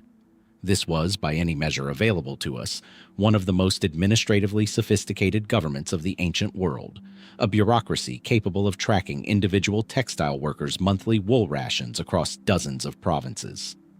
States with that level of institutional capacity do not typically unravel in 20 years. They bend, they adapt, they survive setbacks that would destroy less organized polities. Why did the machinery that had functioned, with only minor adjustment, across 4 successive reigns, suddenly prove incapable of weathering Ibbi-Sin's? Some scholars have pointed to the king himself, and here the record becomes frustratingly thin, almost by design. Ibbi-Sin's surviving inscriptions and correspondence show a ruler acutely, almost painfully aware of his crumbling authority. His year names, the formal dating formulas by which Mesopotamian kings marked each year of their reign with a notable event, shift over the course of his rule from confident declarations of military victories and temple construction to increasingly defensive, even anxious language, referencing the building of protective walls, the securing of borders, the maintenance of order against unnamed threats. It is possible to read in the bare administrative bones of these year names the outline of a king watching his authority erode in something close to real time, issuing decree after decree that seem, in retrospect, to have accomplished less and less. Was Ibbi-Sin simply an unlucky ruler, inheriting a crisis 2 generations in the making and given no realistic chance to solve it? Or was there something in his specific handling of the crisis? Decisions we can only glimpse in fragments, letters we possess only in incomplete copies, that accelerated a collapse a more capable administrator might have contained? We may never fully know. The correspondence that survives is exactly that: fragments. Letters copied by later scribes as literary or scholastic exercises. Their preservation owed more to their usefulness as writing samples for training future bureaucrats than to any interest in preserving a complete historical record. We are, in a very real sense, reconstructing the fall of an empire from what amounts to a handful of surviving pages torn from a much longer, much more detailed book that no longer exists. This gap in the record, a state that documented everything, leaving behind a final act we can only partially reconstruct, has, unsurprisingly, drawn its share of more speculative attention over the years, and it is worth walking through that territory carefully without either dismissing it outright or overstating its credibility. One line of alternative inquiry has focused on the environmental picture, extending the salinization and climatic stress discussed in the previous chapter into a broader argument that the Ur-3 collapse represents one of the earliest well-documented examples in human history of a sophisticated state undone, at least in significant part, by an environmental carrying capacity crisis its own administrative genius had inadvertently accelerated. Under this reading, the intensive, centrally planned agriculture that made Ur-3's bureaucracy so effective in good years, maximizing yield through tightly coordinated irrigation and labor allocation, may have also maximized the land's exposure to salinization, leaving the state with less resilience, not more, when frontier pressures and political fragmentation arrived simultaneously. It is a reading some paleoclimatologists and economic historians find genuinely compelling, grounded in real soil chemistry and crop ratio evidence recovered from the period. Others regard it as an appealing but currently unprovable narrative, one that risks explaining a political and military collapse in retrospectively tidy environmental terms. A separate, more fringe line of speculation has focused on the sheer administrative silence surrounding certain specific events in Ibbi-Sin's final years. Gaps in the tablet record precisely where, given the density of documentation in earlier reigns, we might expect the most detail.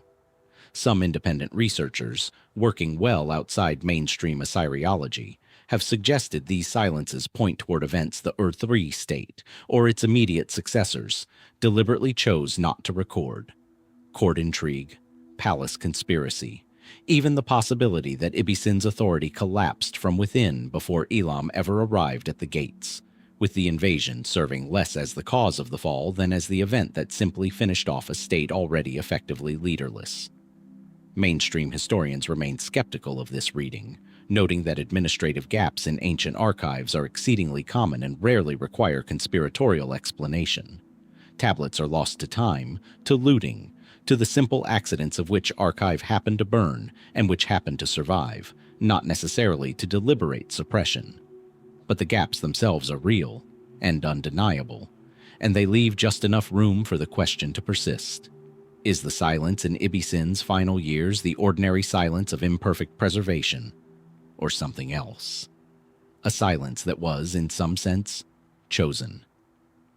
There is one more thread worth following, because it returns us directly to the lament tradition explored in the last 2 chapters, and it complicates the tidy, secular narrative of political and military collapse in an interesting way. The Sumerian king list, an ancient chronographic text tracing rulership back, in its earliest sections, into frankly mythical antiquity, kings reigning for tens of thousands of years before a great flood resets the record, treats the fall of Ur III not merely as a political event, but as something closer to a cosmic verdict, framing Ibbi-Sin's defeat in language that echoes the Laments' insistence on divine withdrawal rather than simple military defeat. The king list does not linger on Elamite tactics or frontier economics. It states, with the flat, unadorned confidence of Scripture, that Ur was defeated because its time had come to an end, its kingship destined to pass elsewhere, as kingship in this worldview had passed from city to city since the beginning of recorded time. It is tempting from a modern vantage point to read this as pure ideology, a later dynasty's convenient justification for its own legitimacy, framing its rival's collapse as cosmically inevitable rather than the result of ordinary military and political failure. And that reading is almost certainly correct, at least in significant part. But it raises, once more, the same question that trailed us through the last 2 chapters, refusing to resolve itself.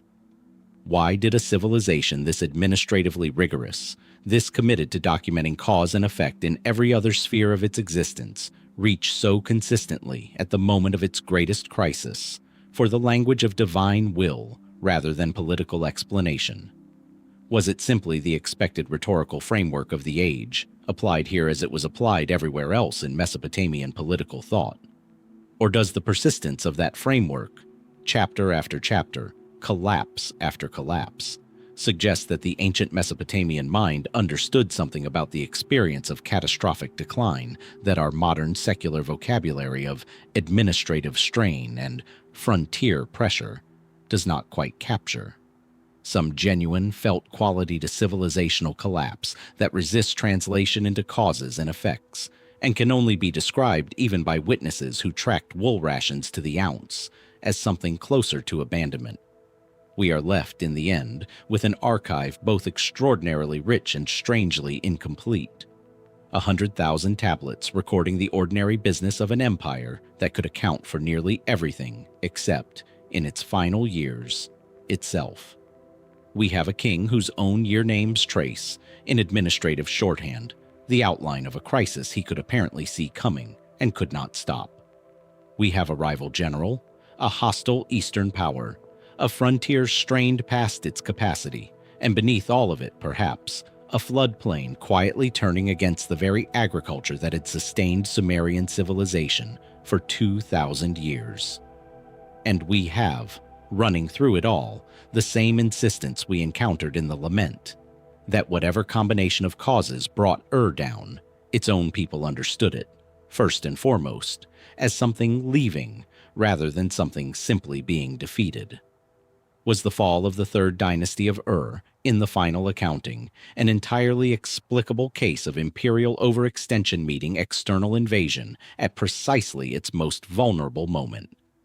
A story historians can tell in full if we are simply patient enough to keep reading the tablets that remain unpublished in museum basements around the world.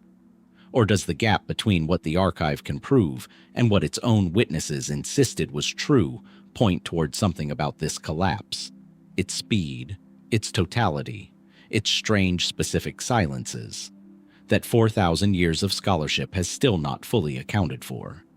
Ibbi-Sin's own fate, dragged in chains toward a foreign land, his final words unrecorded, remains, in the truest sense, an open case. Chains. Dust. The sound of a long column moving east, away from a burning city, into hill country its captives had likely never seen before. We know the sack of Ur happened. We know Ibbi-Sin was taken. And then, for a king whose reign generated some of the densest bureaucratic documentation in the ancient world, the record does something almost unthinkable. It stops. This is worth sitting with, because it is genuinely strange, and stranger the closer you look at it. We have spent the last several chapters inside an archive so thorough it can tell us how many sheep pass through a provincial way station on a given day, how many liters of beer a temple weaver received in monthly rations, how anxious a king's own year names sound as his authority eroded year by year. The Ur-3 bureaucracy did not simply record events. It recorded the texture of daily administrative life with a density that has no real parallel anywhere else in the ancient Near East for centuries afterward. And then, at the single most dramatic moment of the entire story, the fall of the capital, the capture of the king, whatever happened to him afterward in a foreign land, that same civilization, so compulsively documentary in every other respect, falls almost entirely silent. We know Ibbi-Sin was carried off to Elam. The sources that tell us this are not Ur-3 administrative texts at all. The Ur-3 administrative machine had, by definition, stopped functioning the moment its capital fell. They are later literary and historical texts. The Sumerian king list, composed and copied in the centuries afterward, which notes tersely that Ur was smitten with weapons and that kingship passed elsewhere. Scattered references in later royal inscriptions from the successor states at Ibbi-Sin and Larsa, composed by rulers with every incentive to describe Ibbi-Sin's fall in the most damning terms possible, since his failure legitimized their own claims to authority. And the lament literature we have already examined at length, which mourns Ur's destruction in searing poetic detail, but is notably almost entirely uninterested in what became of its king as an individual once he passes beyond the city walls. What we do not have, what no surviving text, however fragmentary, tells us with any confidence, is what happened to Ibbi-Sin after he arrived in Elam. Did he die quickly, executed as a defeated rival king, the standard fate for captured monarchs across much of ancient Near Eastern history? Did he live out his remaining years in captivity, a hostage king kept alive as a political asset, a living proof of Elamite triumph to be paraded before visiting dignitaries? Was he ransomed or negotiated over in some diplomatic exchange the record simply failed to preserve? We do not know. We do not know when he died, where he died, or whether his body was ever returned to Mesopotamian soil, buried with whatever remained of the royal rights his ancestors had been afforded.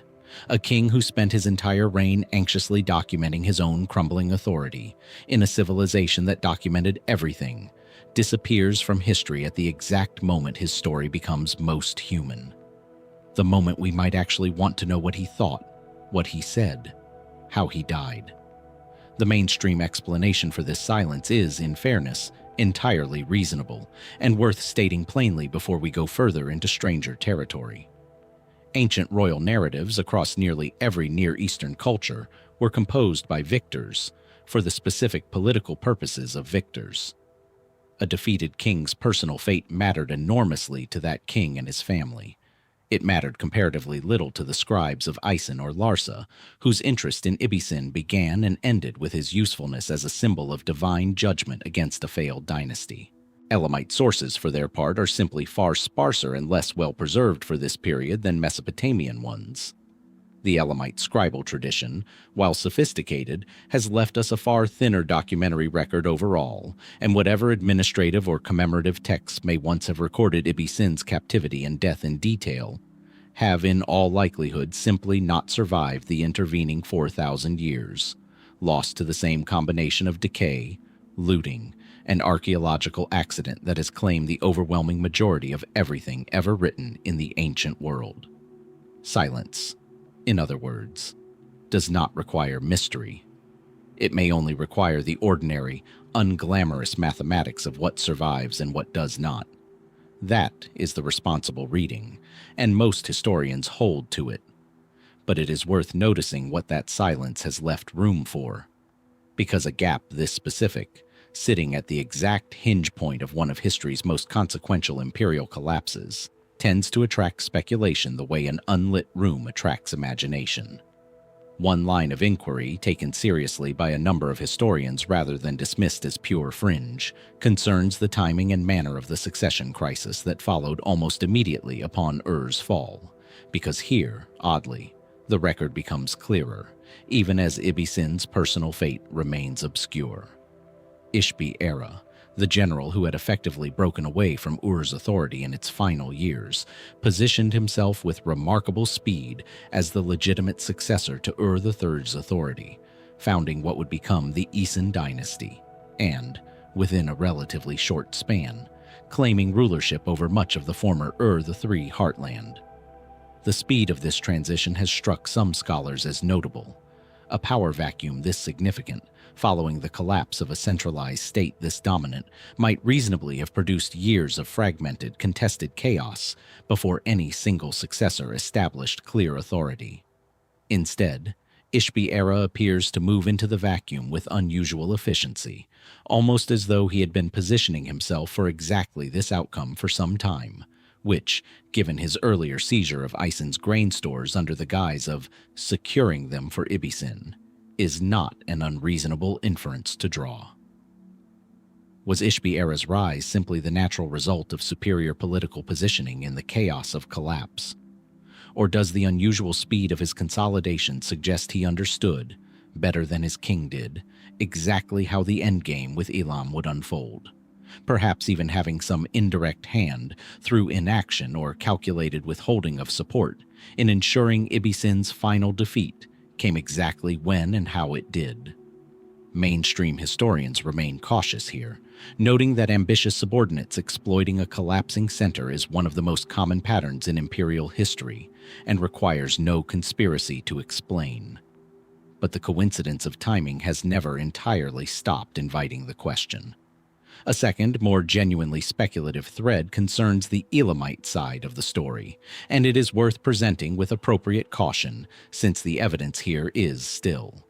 Elam's own textual tradition from this period is fragmentary enough that historians have had to reconstruct much of its internal political situation from external references, Mesopotamian sources describing Elamite kings and alliances, rather than Elamite sources speaking for themselves. Some researchers, working from this fragmentary picture, have suggested that the coalition which sacked Ur may not have been a purely Elamite operation at all, but a broader alliance including groups from the Zagros highlands and possibly elements sympathetic to, or even allied with, factions within Mesopotamia itself. The same restless frontier populations, the Amorites, whose growing presence had already strained Ur III's borders for years. Under this reading, Ibbi-Sin's final defeat was not simply a foreign invasion arriving from outside a healthy state, but something closer to a broad, opportunistic convergence of every group with a grievance against Ur's centralized authority, arriving at once to divide the spoils of a state whose internal cohesion had already, in every meaningful sense, dissolved. If so, Ibbi-Sin's captivity in Elam may have been only one strand of a far messier, more fragmented ending than the relatively clean narrative of Elamite invasion, king captured, empire falls, that later sources, for their own political convenience, chose to preserve. The available evidence cannot fully confirm or rule out this broader picture, but it is a useful reminder that the tidy story we inherit from later chroniclers may itself be a simplification, smoothing a genuinely chaotic and multi-sided collapse into the more legible shape of a single villain and a single fallen king. There is also the peculiar afterlife of Ibbi-Sin's name itself in later Mesopotamian tradition, which took on an unusually negative cast even by the standards of defeated kings, who were rarely remembered kindly by their successors, regardless of the actual circumstances of their fall. Later Omen literature, the same body of professional divinatory texts that invoked a famine like that of Ur as shorthand for catastrophe, occasionally uses Ibbi-Sin's reign as a kind of cautionary paradigm in its own right, a byword for a ruler whose personal failings, rather than simple bad fortune, brought divine judgment down upon an entire civilization. This is, on one level, unremarkable. Defeated kings across many cultures are routinely blamed, retroactively, for catastrophes with far more complicated causes. since blaming a person is simpler and more satisfying than blaming a slow accumulation of frontier pressure, grain economics, and soil chemistry. But it does raise a genuine question about how much of what we think we know about Ibbi-Sin as a ruler and as a man, his supposed weakness, his supposed failures of judgment, comes down to us filtered through centuries of successor dynasty propaganda, rather than any clear-eyed contemporary assessment. The anxious defensive year names we examined in the last chapter may be read as evidence of a genuinely struggling, perhaps genuinely inadequate king. Or they may simply be the ordinary language of a competent ruler doing what he could against forces, climatic, economic, military, that had been building for generations before he ever took the throne, later recast by the winners of the subsequent power struggle as personal failure, because that was a far more useful story for Ishbi-Erra's new dynasty to tell about the man it had replaced. We are left in the end with an image rather than an answer. A king in chains, moving east under guard, out of the documentary record of one of history's most thoroughly documented civilizations, and into a silence that has never been fully broken. We do not know where he died. We do not know how. We do not know whether anyone who loved him ever learned his fate, or whether his body was ever returned to the land his family had ruled for 4 generations, or whether he was simply left, unburied and unmourned in any way his own culture would have recognized as proper in foreign soil, while the poets back home composed laments for a city that, in their telling, seemed to care rather more for its own lost temples than for the man who had failed to save them. Was Ibbi-Sin's disappearance from the record simply the ordinary erasure that befalls defeated kings, whose story was no longer useful to anyone once their dynasty ended? The mundane, unglamorous silence of documents lost to time, rather than documents deliberately withheld? Or does the unusual completeness of that silence, following the unusual completeness of everything that came before it, suggests that something about the true final days of Ur's last king, his actual fate, the actual manner of the empire's unraveling, the actual roles played by ambitious subordinates and opportunistic neighbors, was, for reasons we can no longer fully reconstruct, a story the survivors on every side had their own reasons not to tell in full. Somewhere between Ur and Elam, along a road no archaeologist has ever definitively traced, the last king of one of history's great administrative empires walked out of the historical record entirely. What happened to him there remains, 4,000 years later, genuinely, irreducibly unknown. 2 decades would pass between the moment a Sumerian court scribe first recorded a curious rumor about a man of uncertain origins arriving to buy grain, and the moment that same man's name appeared, formally, at the head of a new royal dynasty. In between lies one of the strangest and least examined success stories to survive from the ancient Near East. The story of a man who began, by his own dynasty's later account, as an unremarkable merchant, and ended as a king whose royal line would outlast the memory of the empire he replaced. His name was Ishbi-Erra, and almost everything about how he got from one point to the other remains genuinely, frustratingly unclear. Let us begin, as this exploration has begun each time, with an object, in this case, a letter, or rather a small cluster of letters, copied and recopied by later scribes as literary exercises, preserved not because anyone at the time thought they were documenting the birth of a new dynasty, but because they made useful dramatic material for training the next generation of Mesopotamian bureaucrats in the art of formal correspondence. In these letters, we meet Ishbi-Erra for the first time, and the meeting is almost aggressively unglamorous.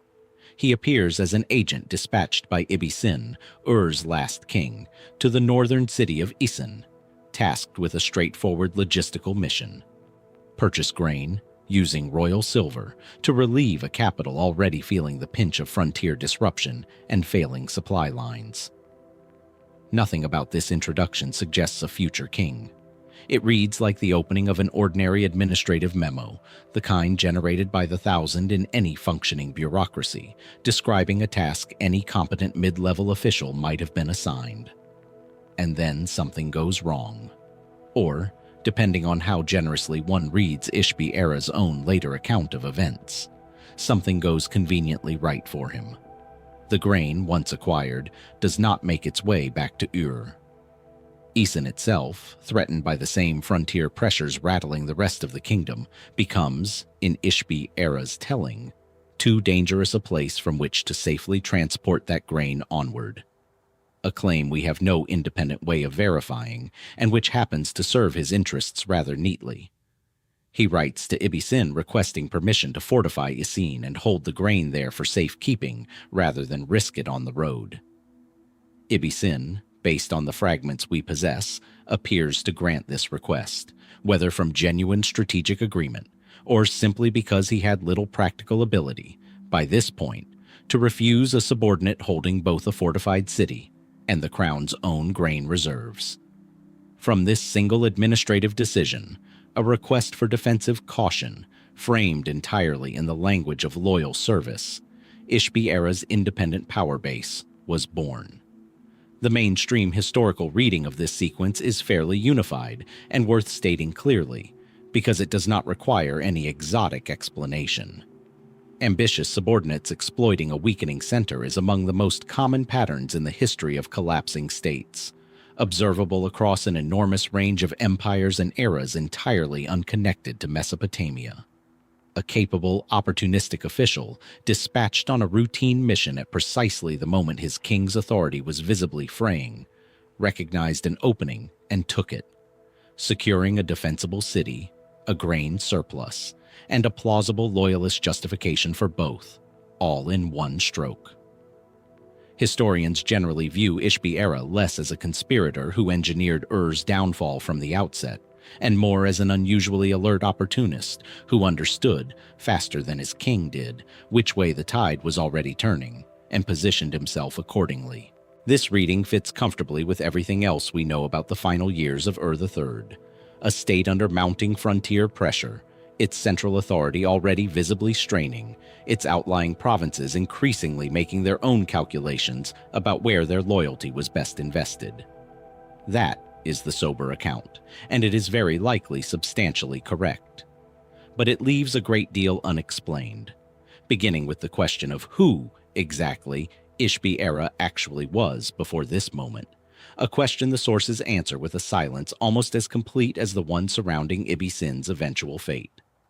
Later Ibbi-Sin dynasty tradition, composed, it must be stressed, by scribes serving the very dynasty Ishbi-Erra founded, with every institutional incentive to present his rise in the most flattering and legitimizing terms available, describes him using a phrase that has generated a surprising amount of scholarly debate. He is called, in some traditions, a man connected to Mari, a powerful city on the Middle Euphrates, well outside the traditional heartland of Sumerian political culture, situated in a region with closer cultural and demographic ties to the Amorite populations, whose growing presence had been straining Ur-Thuri's frontiers for years. If this association is accurate, it raises a genuinely provocative possibility that the man who would found the next great Mesopotamian royal dynasty, the man whose lineage would rule Ibbi-Sin for well over a century, may himself have emerged from, or been closely connected to, the very demographic group that later Ur-3 inscriptions describe building walls to keep out. A king with roots among the threat, ascending to replace a native Sumerian dynasty that had spent its final years anxiously fortifying itself against exactly that population. Mainstream historians treat this with appropriate caution. The evidence for Ishbi-Erra's specific origins is thin, drawn from later politically interested sources rather than any contemporary record of his birth or background, and scholars disagree on how literally to read the Mari association, whether it indicates genuine foreign or Amorite ancestry, a more general cultural or trade connection to that region, or simply a later scribal detail whose precise significance has been lost to us. But the ambiguity itself is telling. A dynasty secure in its own legitimacy, comfortable with its founder's origins, generally has little reason to leave that founder's background so vague. The vagueness here may simply reflect the ordinary gaps of an incompletely preserved record, or it may reflect something the Ibbi-Sin scribes preferred not to specify too precisely. a founding figure whose actual background sat closer to the frontier populations his adopted civilization had spent a generation trying to wall out than official later tradition was entirely comfortable admitting. Then there is the matter of prophecy. And here we return in a way to territory this exploration first entered several chapters ago, with a ruler who woke from a dream convinced a god had spoken to him.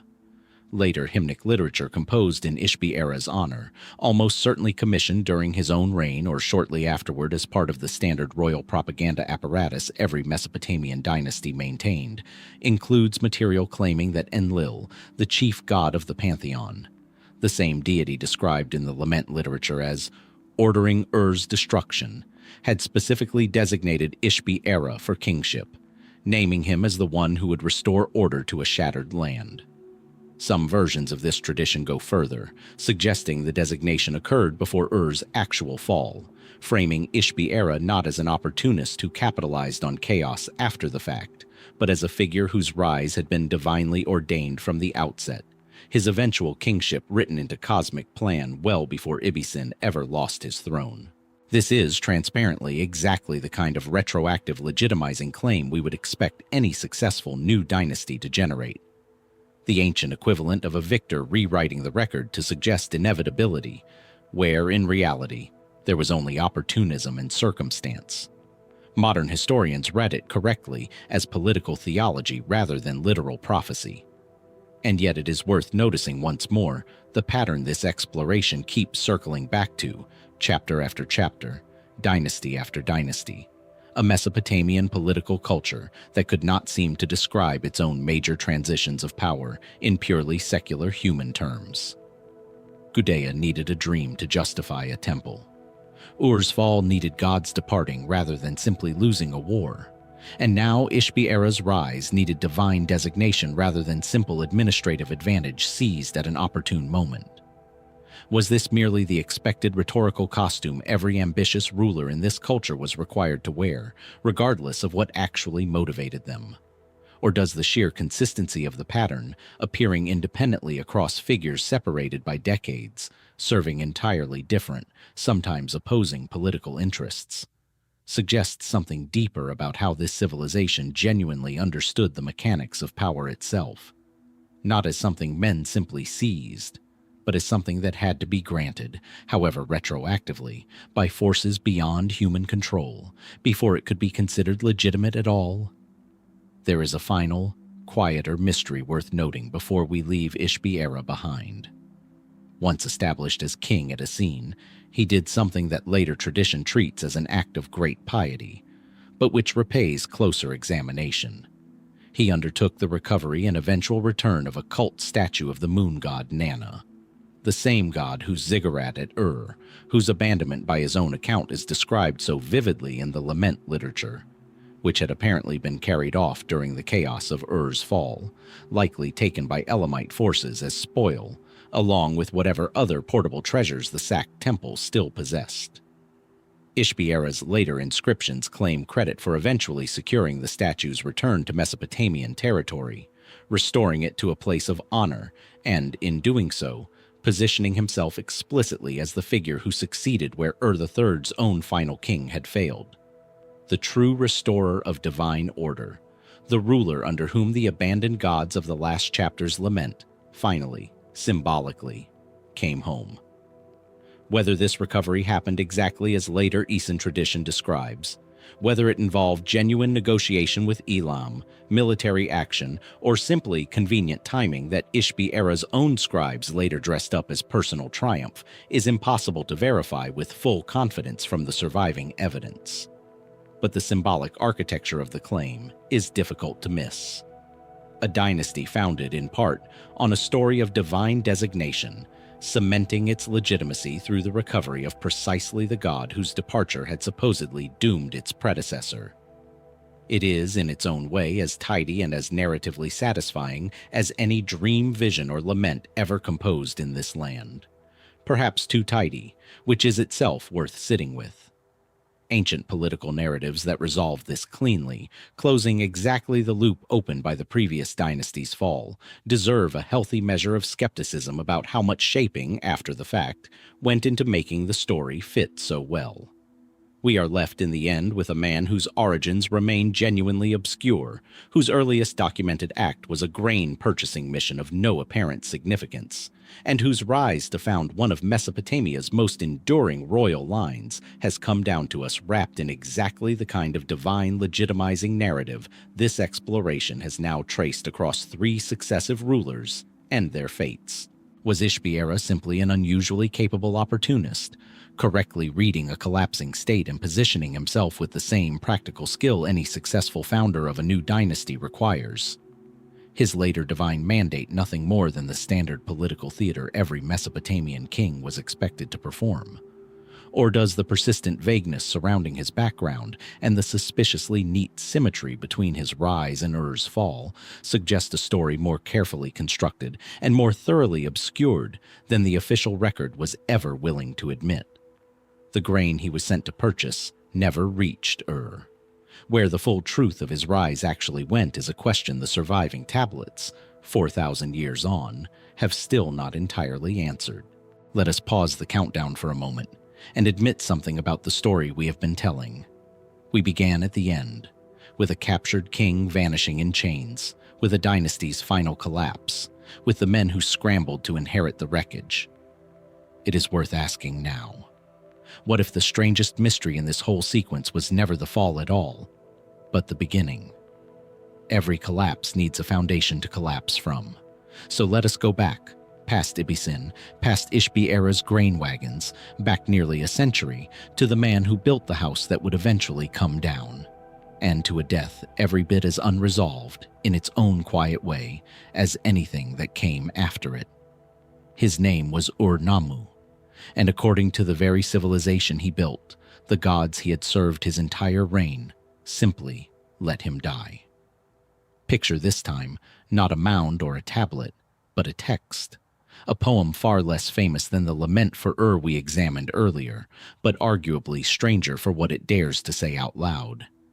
It is known today as the Death of Ur-Nammu, sometimes called Ur-Nammu's Death and the Netherworld, and it survives, like so much of this literature, in fragments recovered from the same scribal schools at Nippur and elsewhere, where students copied out the great works of Sumerian tradition as part of their training. It was composed, most likely, not long after the events it describes, somewhere in the reign of his son and successor, Shulgi, close enough to the death itself that its account, however shaped by grief, propaganda, and poetic convention, may preserve something of how that death was genuinely understood by those who witnessed its aftermath. And what it describes is this: Ur-Nammu, founder of the third dynasty of Ur, builder of its great ziggurat, author of one of the oldest law codes in human history, dies suddenly on the battlefield, abandoned, the poem insists, by the very gods whose favor his entire reign had been devoted to securing. The historical outline is, on its face, straightforward enough and worth establishing before we turn to the poem's stranger implications. Ur-Nammu came to power around 2112 BC, likely originally serving as a military governor under the fading Akkadian successor state at Uruk, before establishing his own independent authority at Ur. Over a reign of roughly 18 years, he accomplished an extraordinary amount, unifying the fractured city-states of southern Mesopotamia under centralized rule, initiating the monumental ziggurat building program at Ur that would come to define the city's skyline for the next 2,000 years, reforming weights, measures, and administrative practice across the realm, and issuing his famous law code, predating Hammurabi's far more celebrated code by roughly 3 centuries. Establishing standardized penalties and protections that give us some of our earliest surviving evidence of organized legal thought anywhere in the world. By any conventional measure, this was among the most successful and consequential reigns in the history of ancient Mesopotamia. And then, according to the sources, it ended abruptly. Ur-Nammu killed in battle, most likely against forces from the region of Elam or against other rival powers contesting the still young unification of Sumer, the precise circumstances of the engagement itself only thinly documented, the loss apparently sudden enough that it caught his own court and successor unprepared. Kings died in battle across the ancient world with grim regularity. On its own, this would hardly register as a mystery worth a chapter. What makes Ur-Nammu's death different? What has kept scholars returning to this particular text for over a century is not the fact of his death, but the way his own civilization chose to explain it. Because the death of Ur-Nammu does not simply mourn a fallen king, it is accused. The poem describes Ur-Nammu, in his final moments and in the mourning that follows, as a ruler who did everything correctly, who built the temples the gods demanded, who maintained the proper rites, who governed with justice, who in every respect fulfilled the obligations a Mesopotamian king owed to the divine order that legitimized his rule. And then it asks, with a directness that is almost startling against the backdrop of the deferential, formulaic piety that dominates most royal Mesopotamian literature, why such a king was abandoned on the battlefield by the very gods he had served. The text describes Ur-Nammu's chariot overturned, his body left exposed, his soldiers scattered.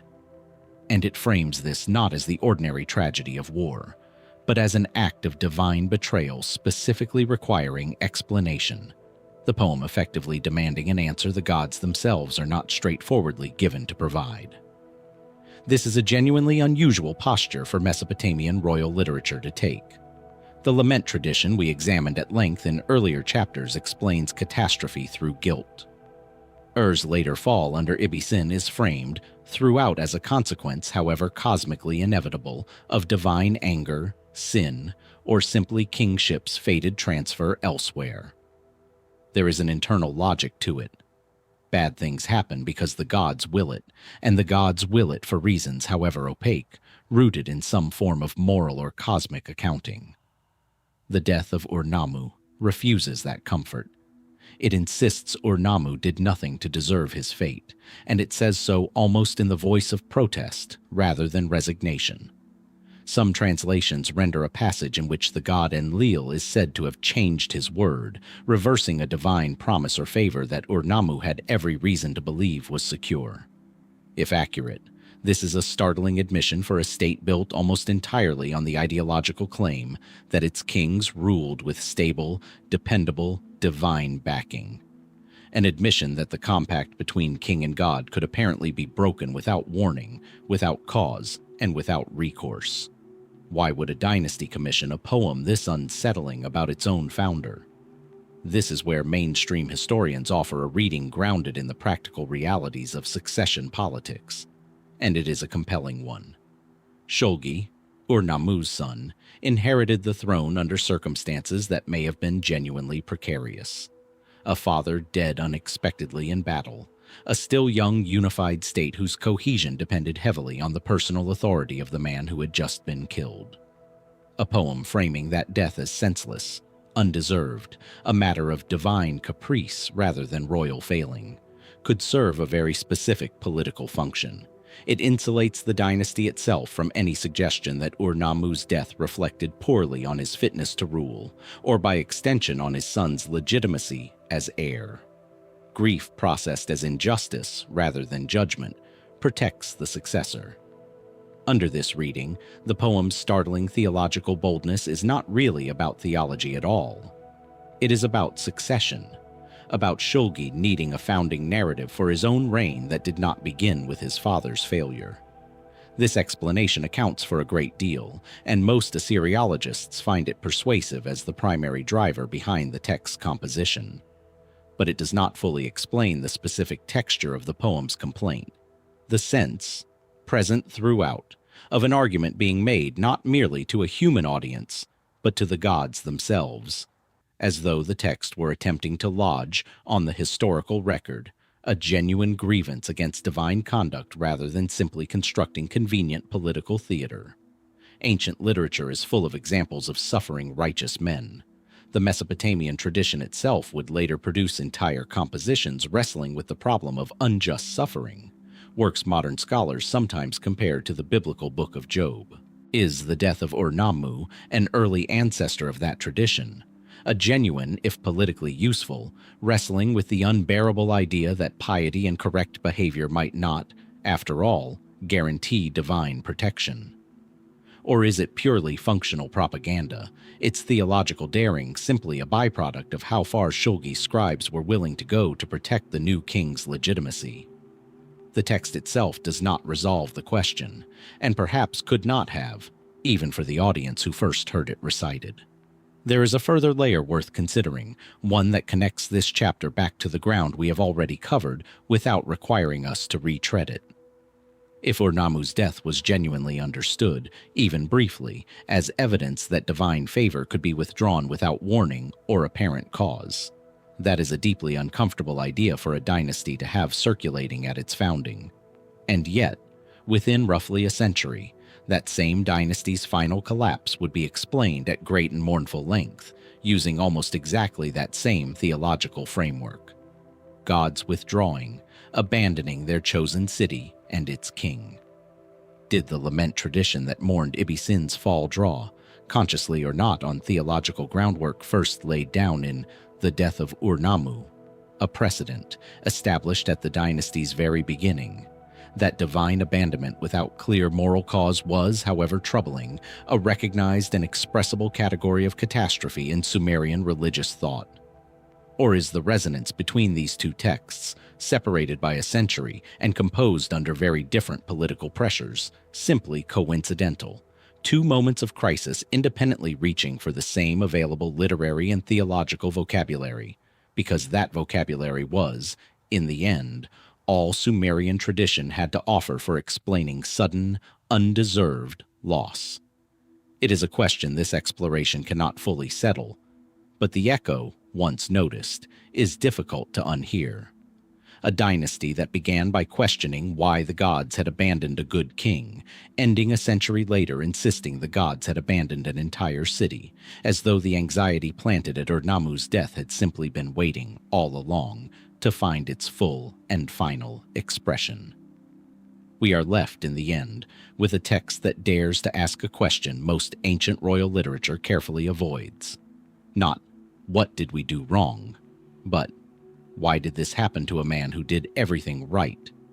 Composed about a king whose accomplishments by any measure should have secured him a peaceful, celebrated old age, rather than a sudden and, according to his own people, inexplicable death on some now unidentifiable battlefield. We have his law code, still among the oldest surviving legal texts in human history, evidence of a mind genuinely devoted to order and justice. We have his ziggurat, the same structure his descendants would return to repair and rededicate for 1,000 years after his dynasty had fallen. And we have this poem, quietly radical in its willingness to say the unsayable, that the compact between a righteous king and his gods might simply break, without explanation, without warning, without any accounting, the living were ever permitted to see. Was Ur-Nammu's death, in the final analysis, an ordinary battlefield tragedy dressed in extraordinary theological language for the entirely practical purpose of securing his son's throne? Or does the sheer boldness of the accusation embedded in this poem suggest that somewhere in Sumerian religious thought, at the very founding of one of history's great dynasties, there already lived a genuine, unresolved terror? The suspicion that divine favor, however faithfully earned, could be withdrawn at any moment, for reasons no mortal king, however righteous, would ever be permitted to understand. The battlefield where Ur-Nammu fell has never been definitively located. The god who is said to have changed his word left no explanation behind. And the question the poem dares to ask on Ur-Nammu's behalf has never, in any text that survives, been given a satisfying answer.